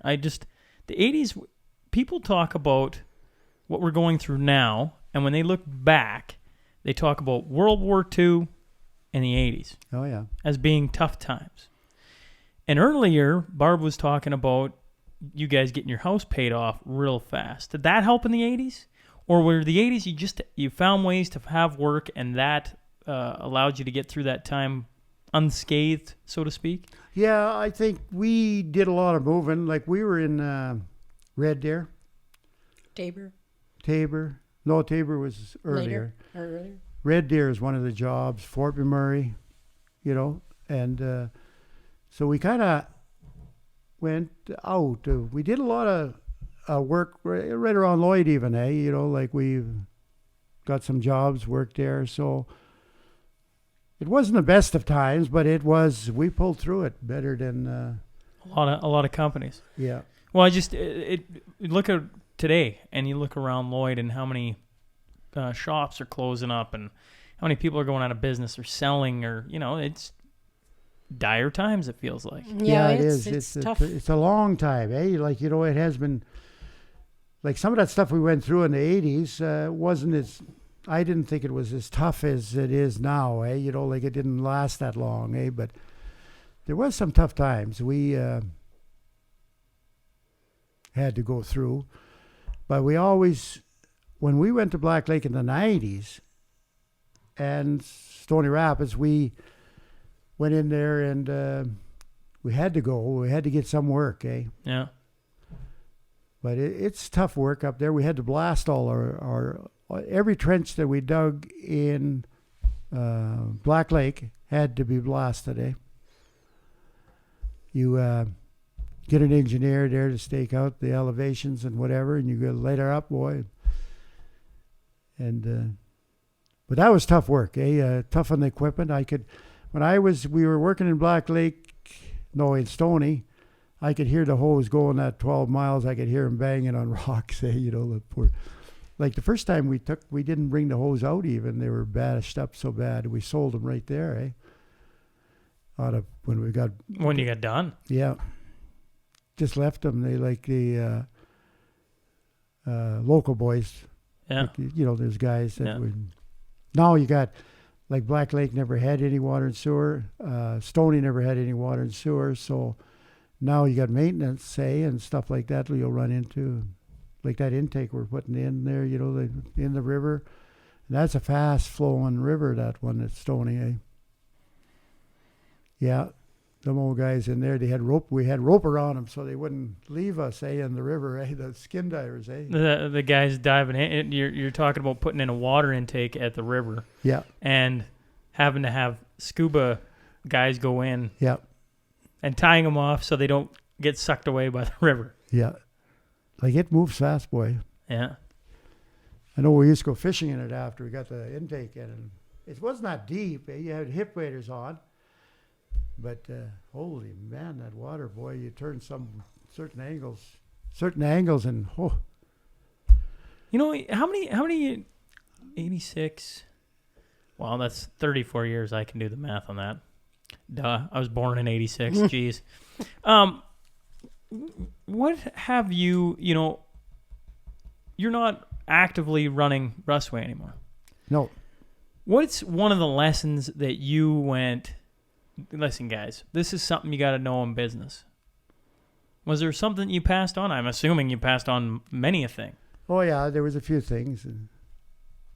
I think you got to take it by, day by day, but you have to put the coveralls on once in a while, too, eh?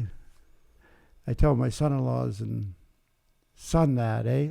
You know, it just doesn't come that easy sometimes, eh? You know, and some of the guys out in the field need help, eh? You know, that's running the jobs and stuff, eh? But like when I was there running the thing, I went all the time, kind of a circle, eh? Like Merv was a good guy in the office. Don, I didn't have to do much with him because he was a partner. But you know, the other guys needed, you know, if they needed help, I ordered material, whatever else, eh? And 6 o'clock in the morning, I was, I should tell you about this experience I had in Lloyd. We were doing a big job on 49th, you know, where the tracks and the old co-op building there? Yeah. We were coming up 49th. I'm looking to see if I can drop this load of pipe with Piper coming in, big concrete pipe. Okay. So I had to get it off just right on 49th. We had 49th closed down between 52nd and 50th, I guess, 51st. So anyway, I'm looking there. I never heard the train whistle or nothing. And all of a sudden, boom. You got hit by the train? Train, yeah. This wall hit me right behind my ear, eh? The big knuckle on the train, eh? And it sheared my truck right off from the frame, like, eh? I'm looking. I asked Ted Gustafson. He was a fire chief, and his office was just up the road there a little ways, eh? On the east side of the road, eh? He come trotting over there, Ted, big guy. I said, Ted, slow down. We don't want you to die here, eh? But, yeah, never seen it, eh? That's all, concentrating on where to put this pipe. A couple of my buddies were behind me. Monty Armstrong says, Wayne, if I would have had a chain or something to throw around your truck, I would have pulled you out of there, eh? But it wasn't a fast moving train. It was they were moving their, cars, and it was local guys, eh, that hit me. But that was big enough. Holy jive. It shot my truck over onto the next track. And I went into the rear view mirror, broke that off. And Wow. I was saying, what are them tools doing there on the street down by the co-op? That's where they came out of my toolbox. Well, Dad's brother, older brother, Tommy, was killed in Lloyd by a train. Oh, is that right? Yeah. And so, it's just, you think of all the safety.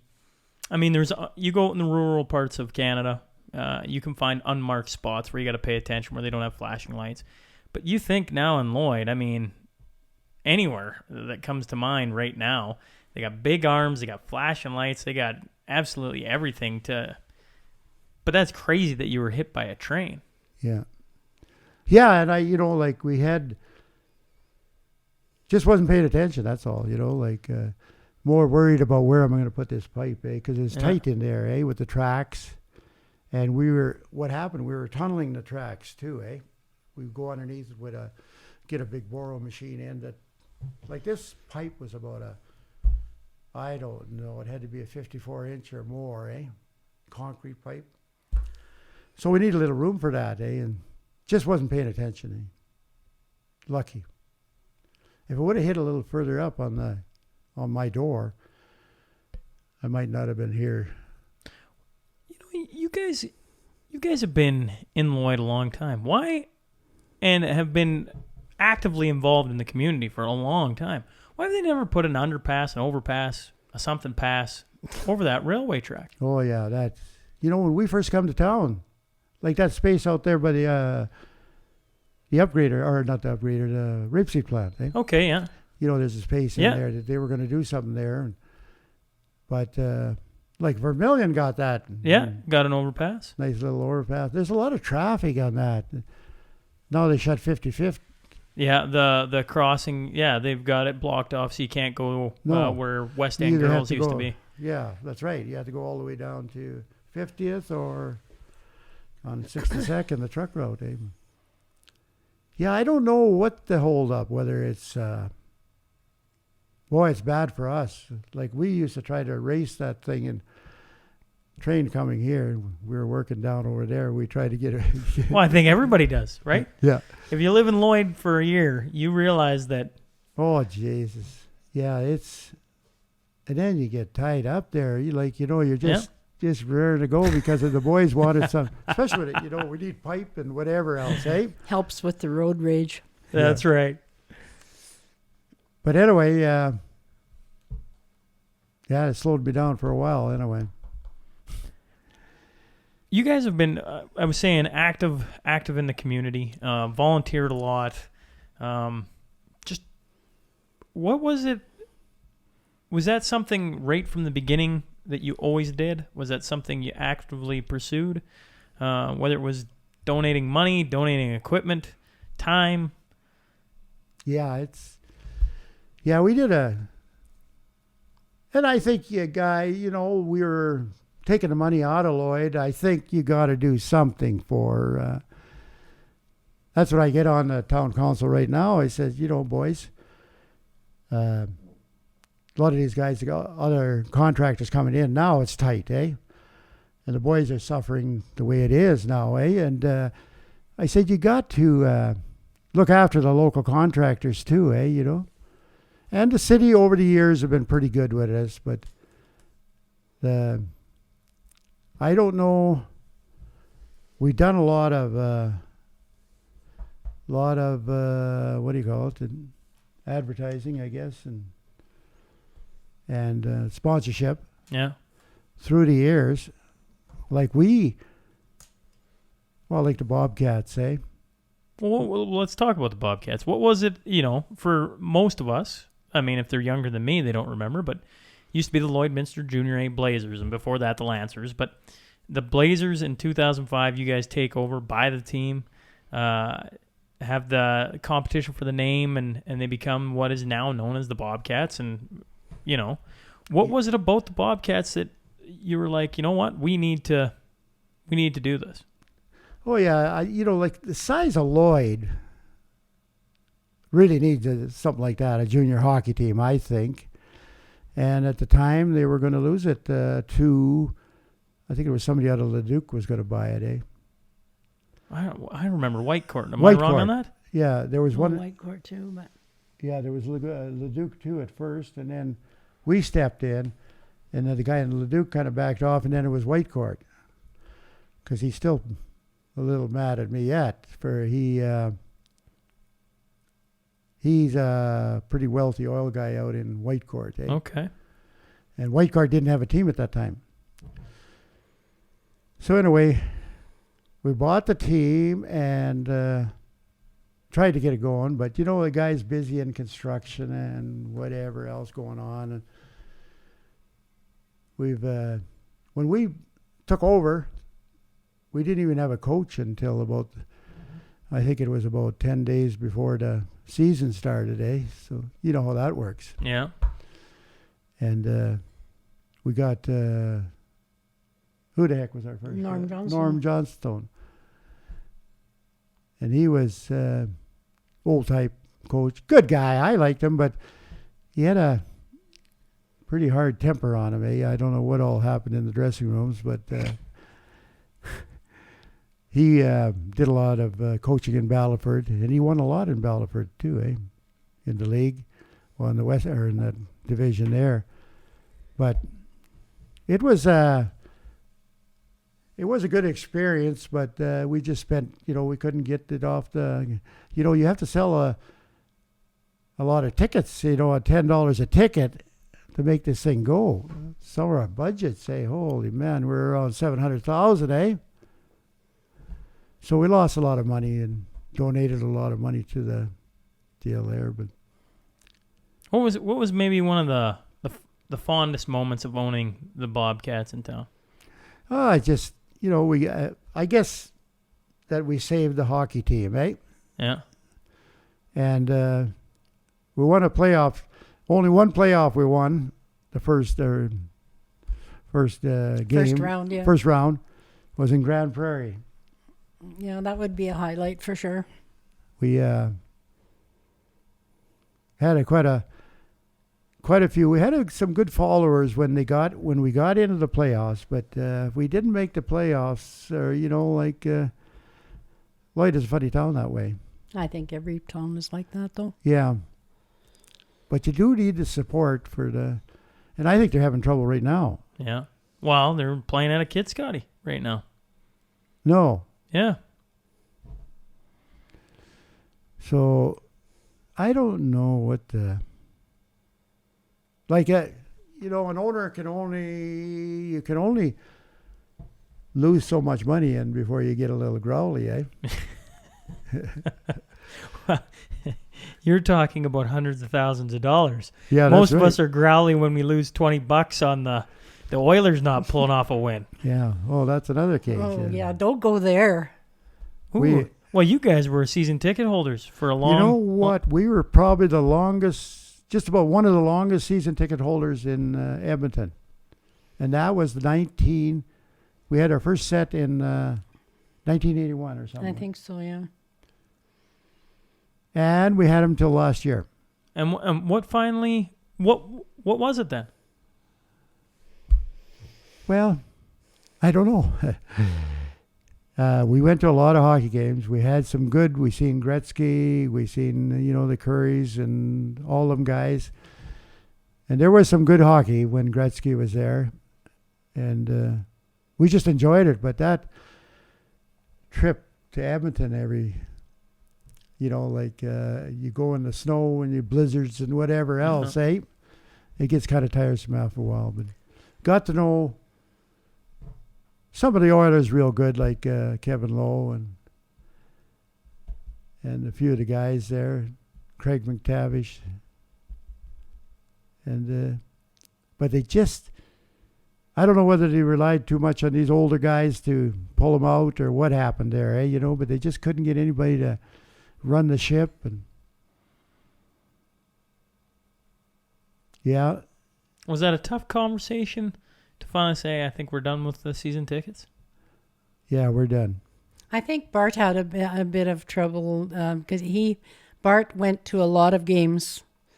Was he and Laurie and Nevin enjoyed going and for them it was Nevin doesn't play team sports in the winter, so but Tanya has Darby playing hockey, and Shelby was playing hockey, and so a lot of the times when there was a hockey game to go to in Edmonton, they were busy with their own.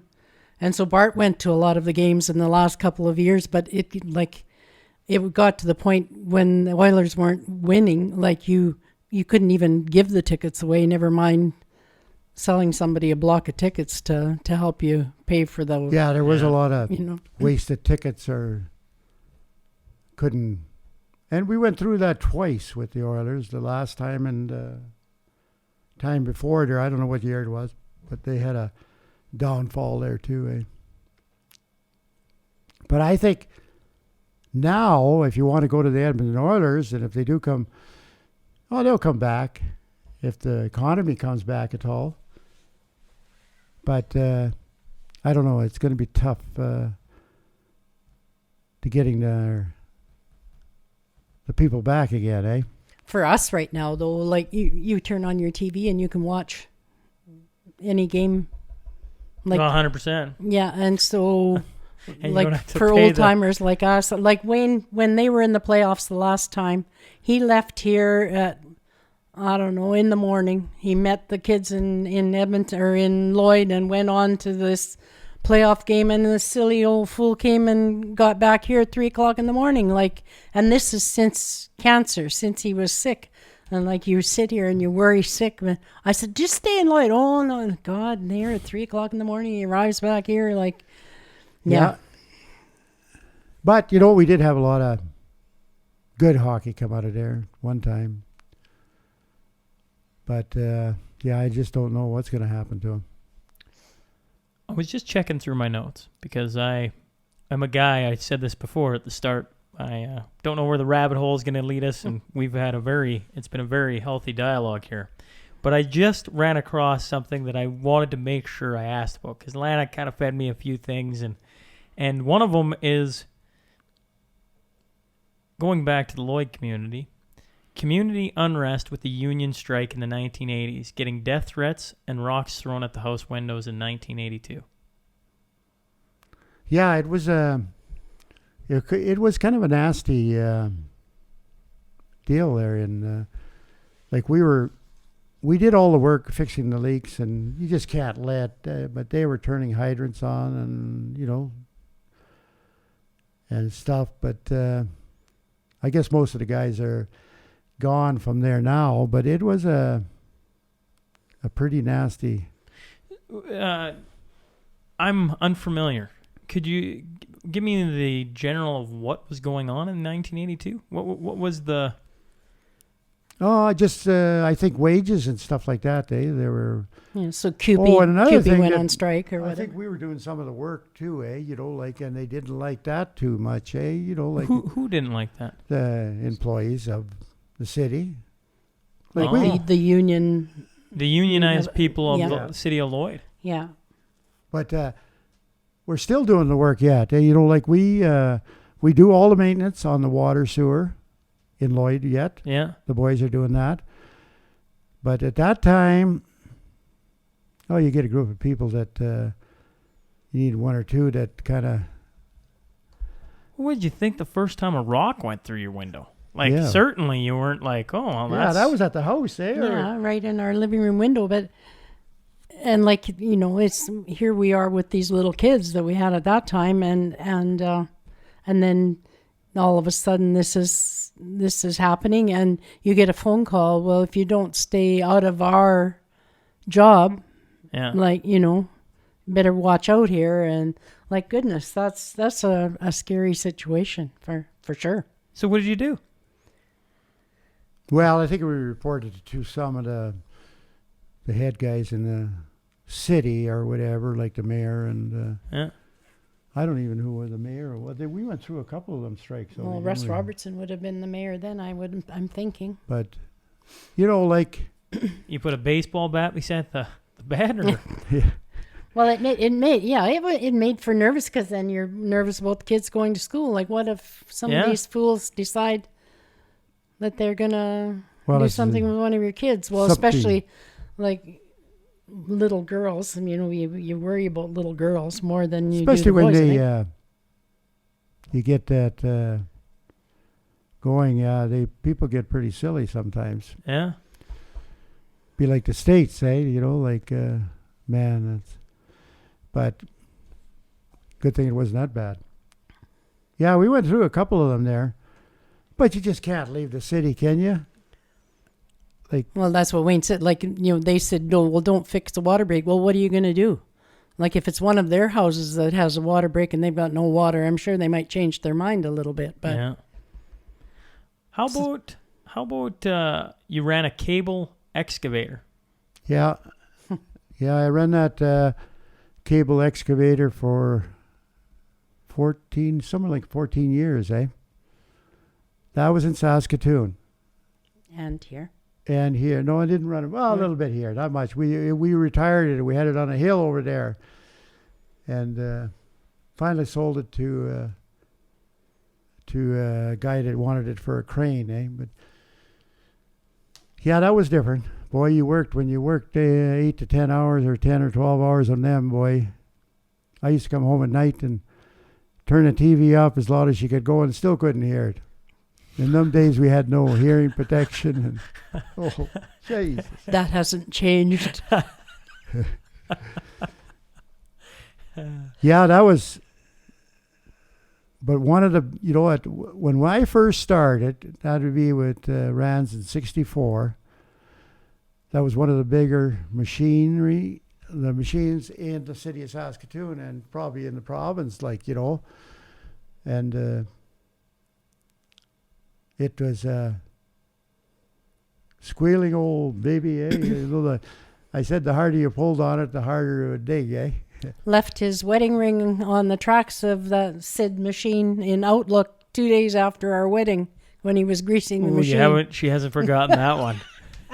Oh, she did. I think she did until I went when we were in Summit Lake.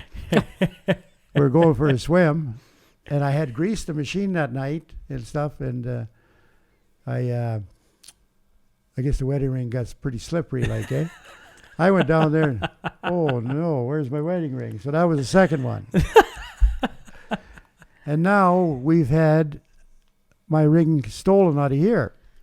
Bought another one, so I got no luck with the wedding rings. You've had it stolen out of here? Yeah. We had a break-in here once. And When we were in Maui in 2018, February, we had a break-in and stole my jewelry box and a few other things.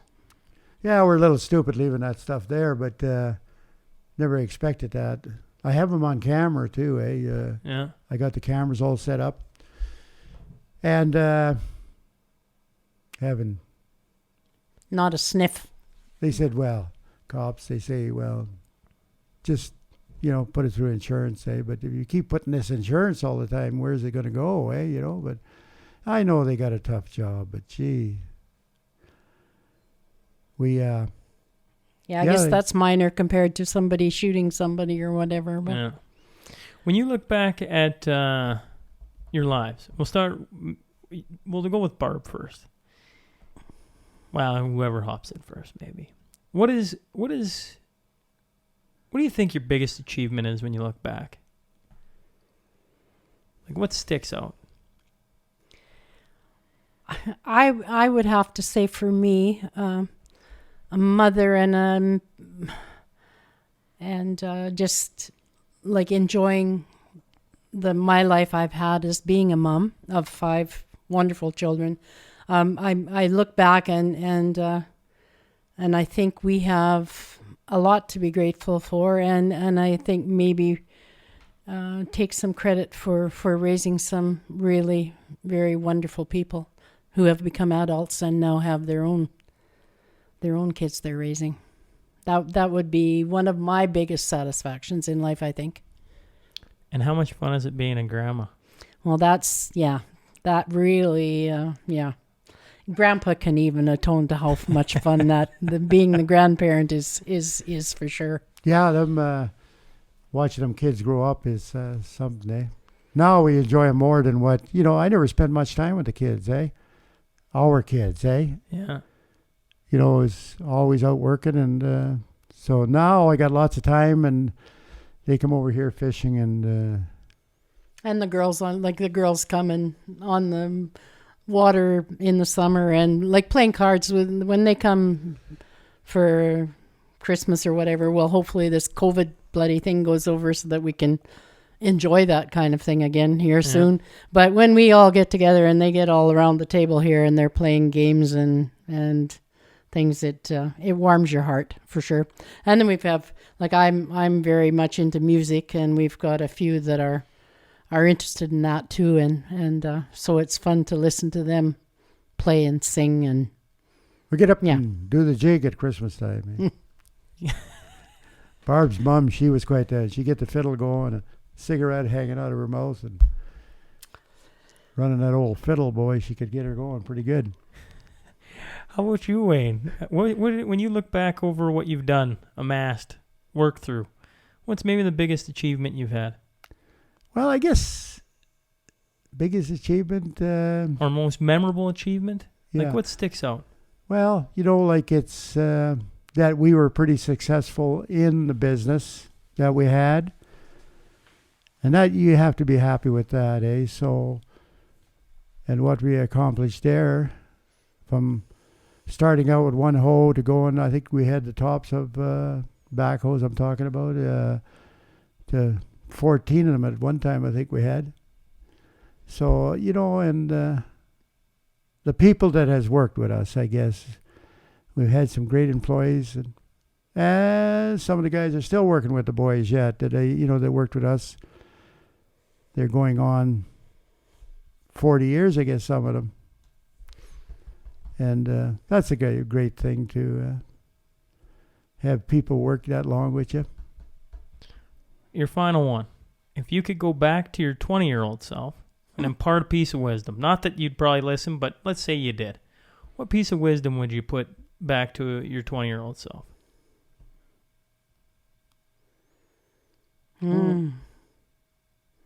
I don't... Don't marry a construction worker, I guess. Eh?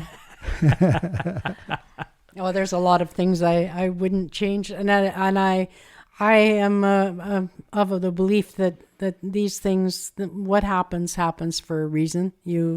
I probably, if I knew now what I thought I knew then, or if I knew then what I know now, I probably would have not tried to go to university to be a nurse. I probably would have gone right into hospital and training.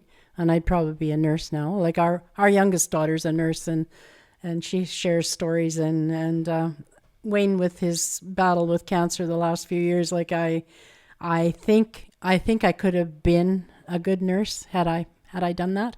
But the life that we've had, the great experiences we've had, a couple of hardships, like with Jared with his cancer in 80, and now Bart with his health issues.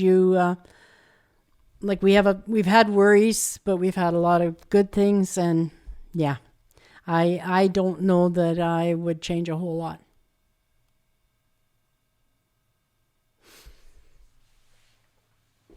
I certainly, I think, would choose the same guy again. Who? Yeah, it's quite a life, And I would do the same thing in business and marriage, eh? If you can be happy, I guess that's the main thing, and make $1 once in a while and whatever, eh? But, you know. Well, I really, really appreciate you sitting down. This has been a lot of fun. I hope you've enjoyed yourselves, because I thoroughly enjoyed hearing about your lives and a time prior to my life. That's for sure. Oh, I never did tell you about the gold hard hat, did I? You never did. No. It's a good thing you remembered. He got sharp as a tack. Yeah, that's a good one. Yeah, we were, in the old days, in Saskatoon, we were unloading a semi of pipe, eh? And it was all by hand and rope. We'd put a rope and then put a 2x10 or something up, you know, on two sides. And they were sitting on these pipes, 16-inch pipe. They were sitting on, they were about 4x6, eh? And then all of a sudden, we were unloading and let one down, and then you go up and hook another one up and let them roll them down. Two guys up there holding on to this pipe so they don't get away.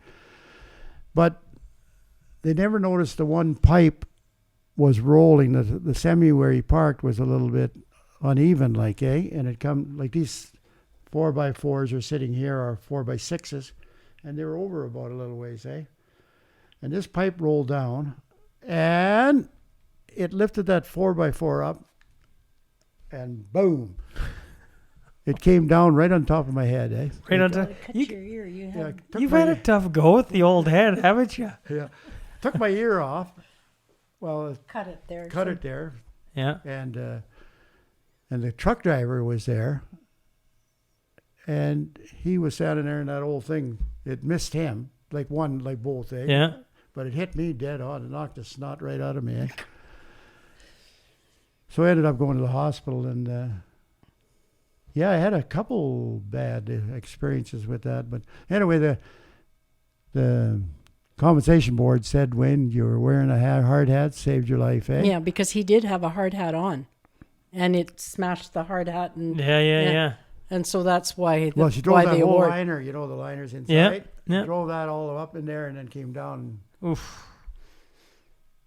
And God, I had a sore neck for a while. I couldn't, you know. The second or third time he's had. Yeah. Yeah, the So brick, then the brick on the head, the train. Well, no, the gold hard hat, and then the train wreck. Yeah. So then you guys awarded the gold hard hat to you after that? They come down, right to the office in Saskatoon, and brought this box, and shiny old, pulled it out the compensation board from Regina. Yeah. Said if you wouldn't had that on, you wouldn't be living today. Because it hit me square, boy, I'll tell you. And that, you know, a 6x6, I guess, eh? Yeah. And it kind of like the wedge in that end came over to one that came over, and both of them went down, eh? Yeah. But we never had no cranes at that time either, eh? We used to unload that all by hand, eh? 16-inch AC, which is a asbestos pipe, eh? Yeah. And you could hardly lift one end of it, 16-inch, eh? So, whew, still sweat over that. But that's how I got the hard hat. One final question then is, Lana had mentioned you have a story about taking the Bombardier across Cree Lake? Cree Lake, yeah. Oh, this is another good one. Yeah, that's, there was about, what was there, three of us in the Bombardier, and Don had the skidoo. Anyway, we went to Beauval. Never had the Bombardier before we took off, so went in there, and there was a guy who had a Bombardier for sale, or we were checking around, and so we bought the Bombardier from this guy, never checked nothing out. We headed up to Key Lake. That's at the mine there, eh? Okay. And right there's some of the planes come in there. There's a strip there, eh? So anyway, we unloaded the Bombardier there, left the truck there and the trailer, and then took off for Crystal Lodge, which is right across Cree Lake. But it was in the middle of the night now. And it was cold. It was Easter time, I guess. March, right? end of March. So anyway, we're going along, and Don, he's out there. This Crystal Lodge guy, they had plowed a road, but the road was not visible anymore. It was drifted in like and whatever. And he's out there circling with the machine, and he'd find it and then give us the blink, or whatever, and we'd head there. And this bombardier, they're a pretty big machine, and we had a tank of gas in the barrel of gas in there to make sure we had enough gas, And then we went to this. We were going across the lake, and all of a sudden we find there's some people out here. They were stuck in the snow, natives. So we said, I was driving. I said, no problem there. I'll drive over there and give them a hand, see what's happening, So we went over there, and they're stuck in flood water. So I stepped out, and holy God, it was right to my knees pretty well, this flood water, No, we were stuck because we were pushing all this snow away. So we had to lay down. We had a couple of long-handed shovels, and we had to dig it out, to get her to the bottom. Finally got her going and headed her over to Crea, which is, I don't know how far it'd be. I think it's about 60 miles across Cree Lake, It's a big lake. And there's so many bloody islands up there, One island. I think there's 663 islands on Cree Lake. So anyway, we finally ended up going. We never had a GPS. So we got to the camp of Crystal Lodge, and there's nobody there now, But so we checked the doors. There's one door open on camp there. Boy, we didn't take long to get a fire going. Now you're wet, from driving, and the heater in that bombardier it's an old machine. I still got it up here, And so that was quite an experience. And then we stayed there, fished for a while. Rusway was in partnership with 2 or 3 guys in Lloyd, Okay. We got a camp at Ingman Lake. And Colress boys, Musgrave. I should have mentioned Musgrave, too, on all sewer and water. Like, we did all their work on the sewer and water, too, and they were great with us, And...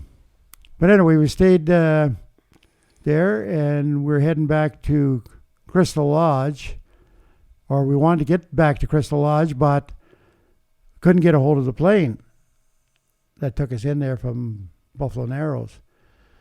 And now our phone is getting weak and whatever. And here we find out that she don't work on Easter Monday or Sunday it was or whatever. So we had to stay another night at Crystal Lodge. Jeez. Yeah, and the native boy said, "White man pretty silly." It's like you got about 9 or 50 lives. Yeah. Yeah, we had, we took the girls when we were up at Black Lake, we came down the river there to Thompson Lake. And it's, I don't know how many miles, but, oh man, there was... Don and I, the float plane dropped us off, Jim dropped us off with our plane. We had our own plane, And he dropped us off in Black Lake. And then we found the boat. The natives, they stole this boat on us and took it up the river, or took it up in the wintertime, They take it out in the wintertime. Yeah. So we got an old truck there to load her up on a truck and took us down to Black Lake, and then we threw her in the lake there and took off up the hell what river is it? Hunter Creek or Hunter River or something, isn't there? No, there's the main river. I forget what the main river is, but anyway, we got a couple days there. We had to let the girls off. The girls come with us, Dawn and Dawn's wife and Barb, and we had all this GPS data. We flew over it with our plane and GPS the curves in the river. But some were going along, and Christ, Mark is supposed to be way up in the bush there. And from the plane, it's hard to. But that's what the natives said. Crazy, crazy white man. Yeah. Well, I appreciate you guys sitting and doing this. We've talked for well over 2 hours now, so Is it? yeah, it's been fantastic. Appreciate all the stories and everything else. It's been really enjoyable. Well, that's good. Hey folks, thanks again for joining us today. If you just stumble on the show and like what you hear, please click subscribe. Remember, every Monday and Wednesday, a new guest will be sitting down to share their story. The Sean Newman Podcast is available for free on Apple, Spotify, YouTube, and wherever else you find your podcast fix. Until next time.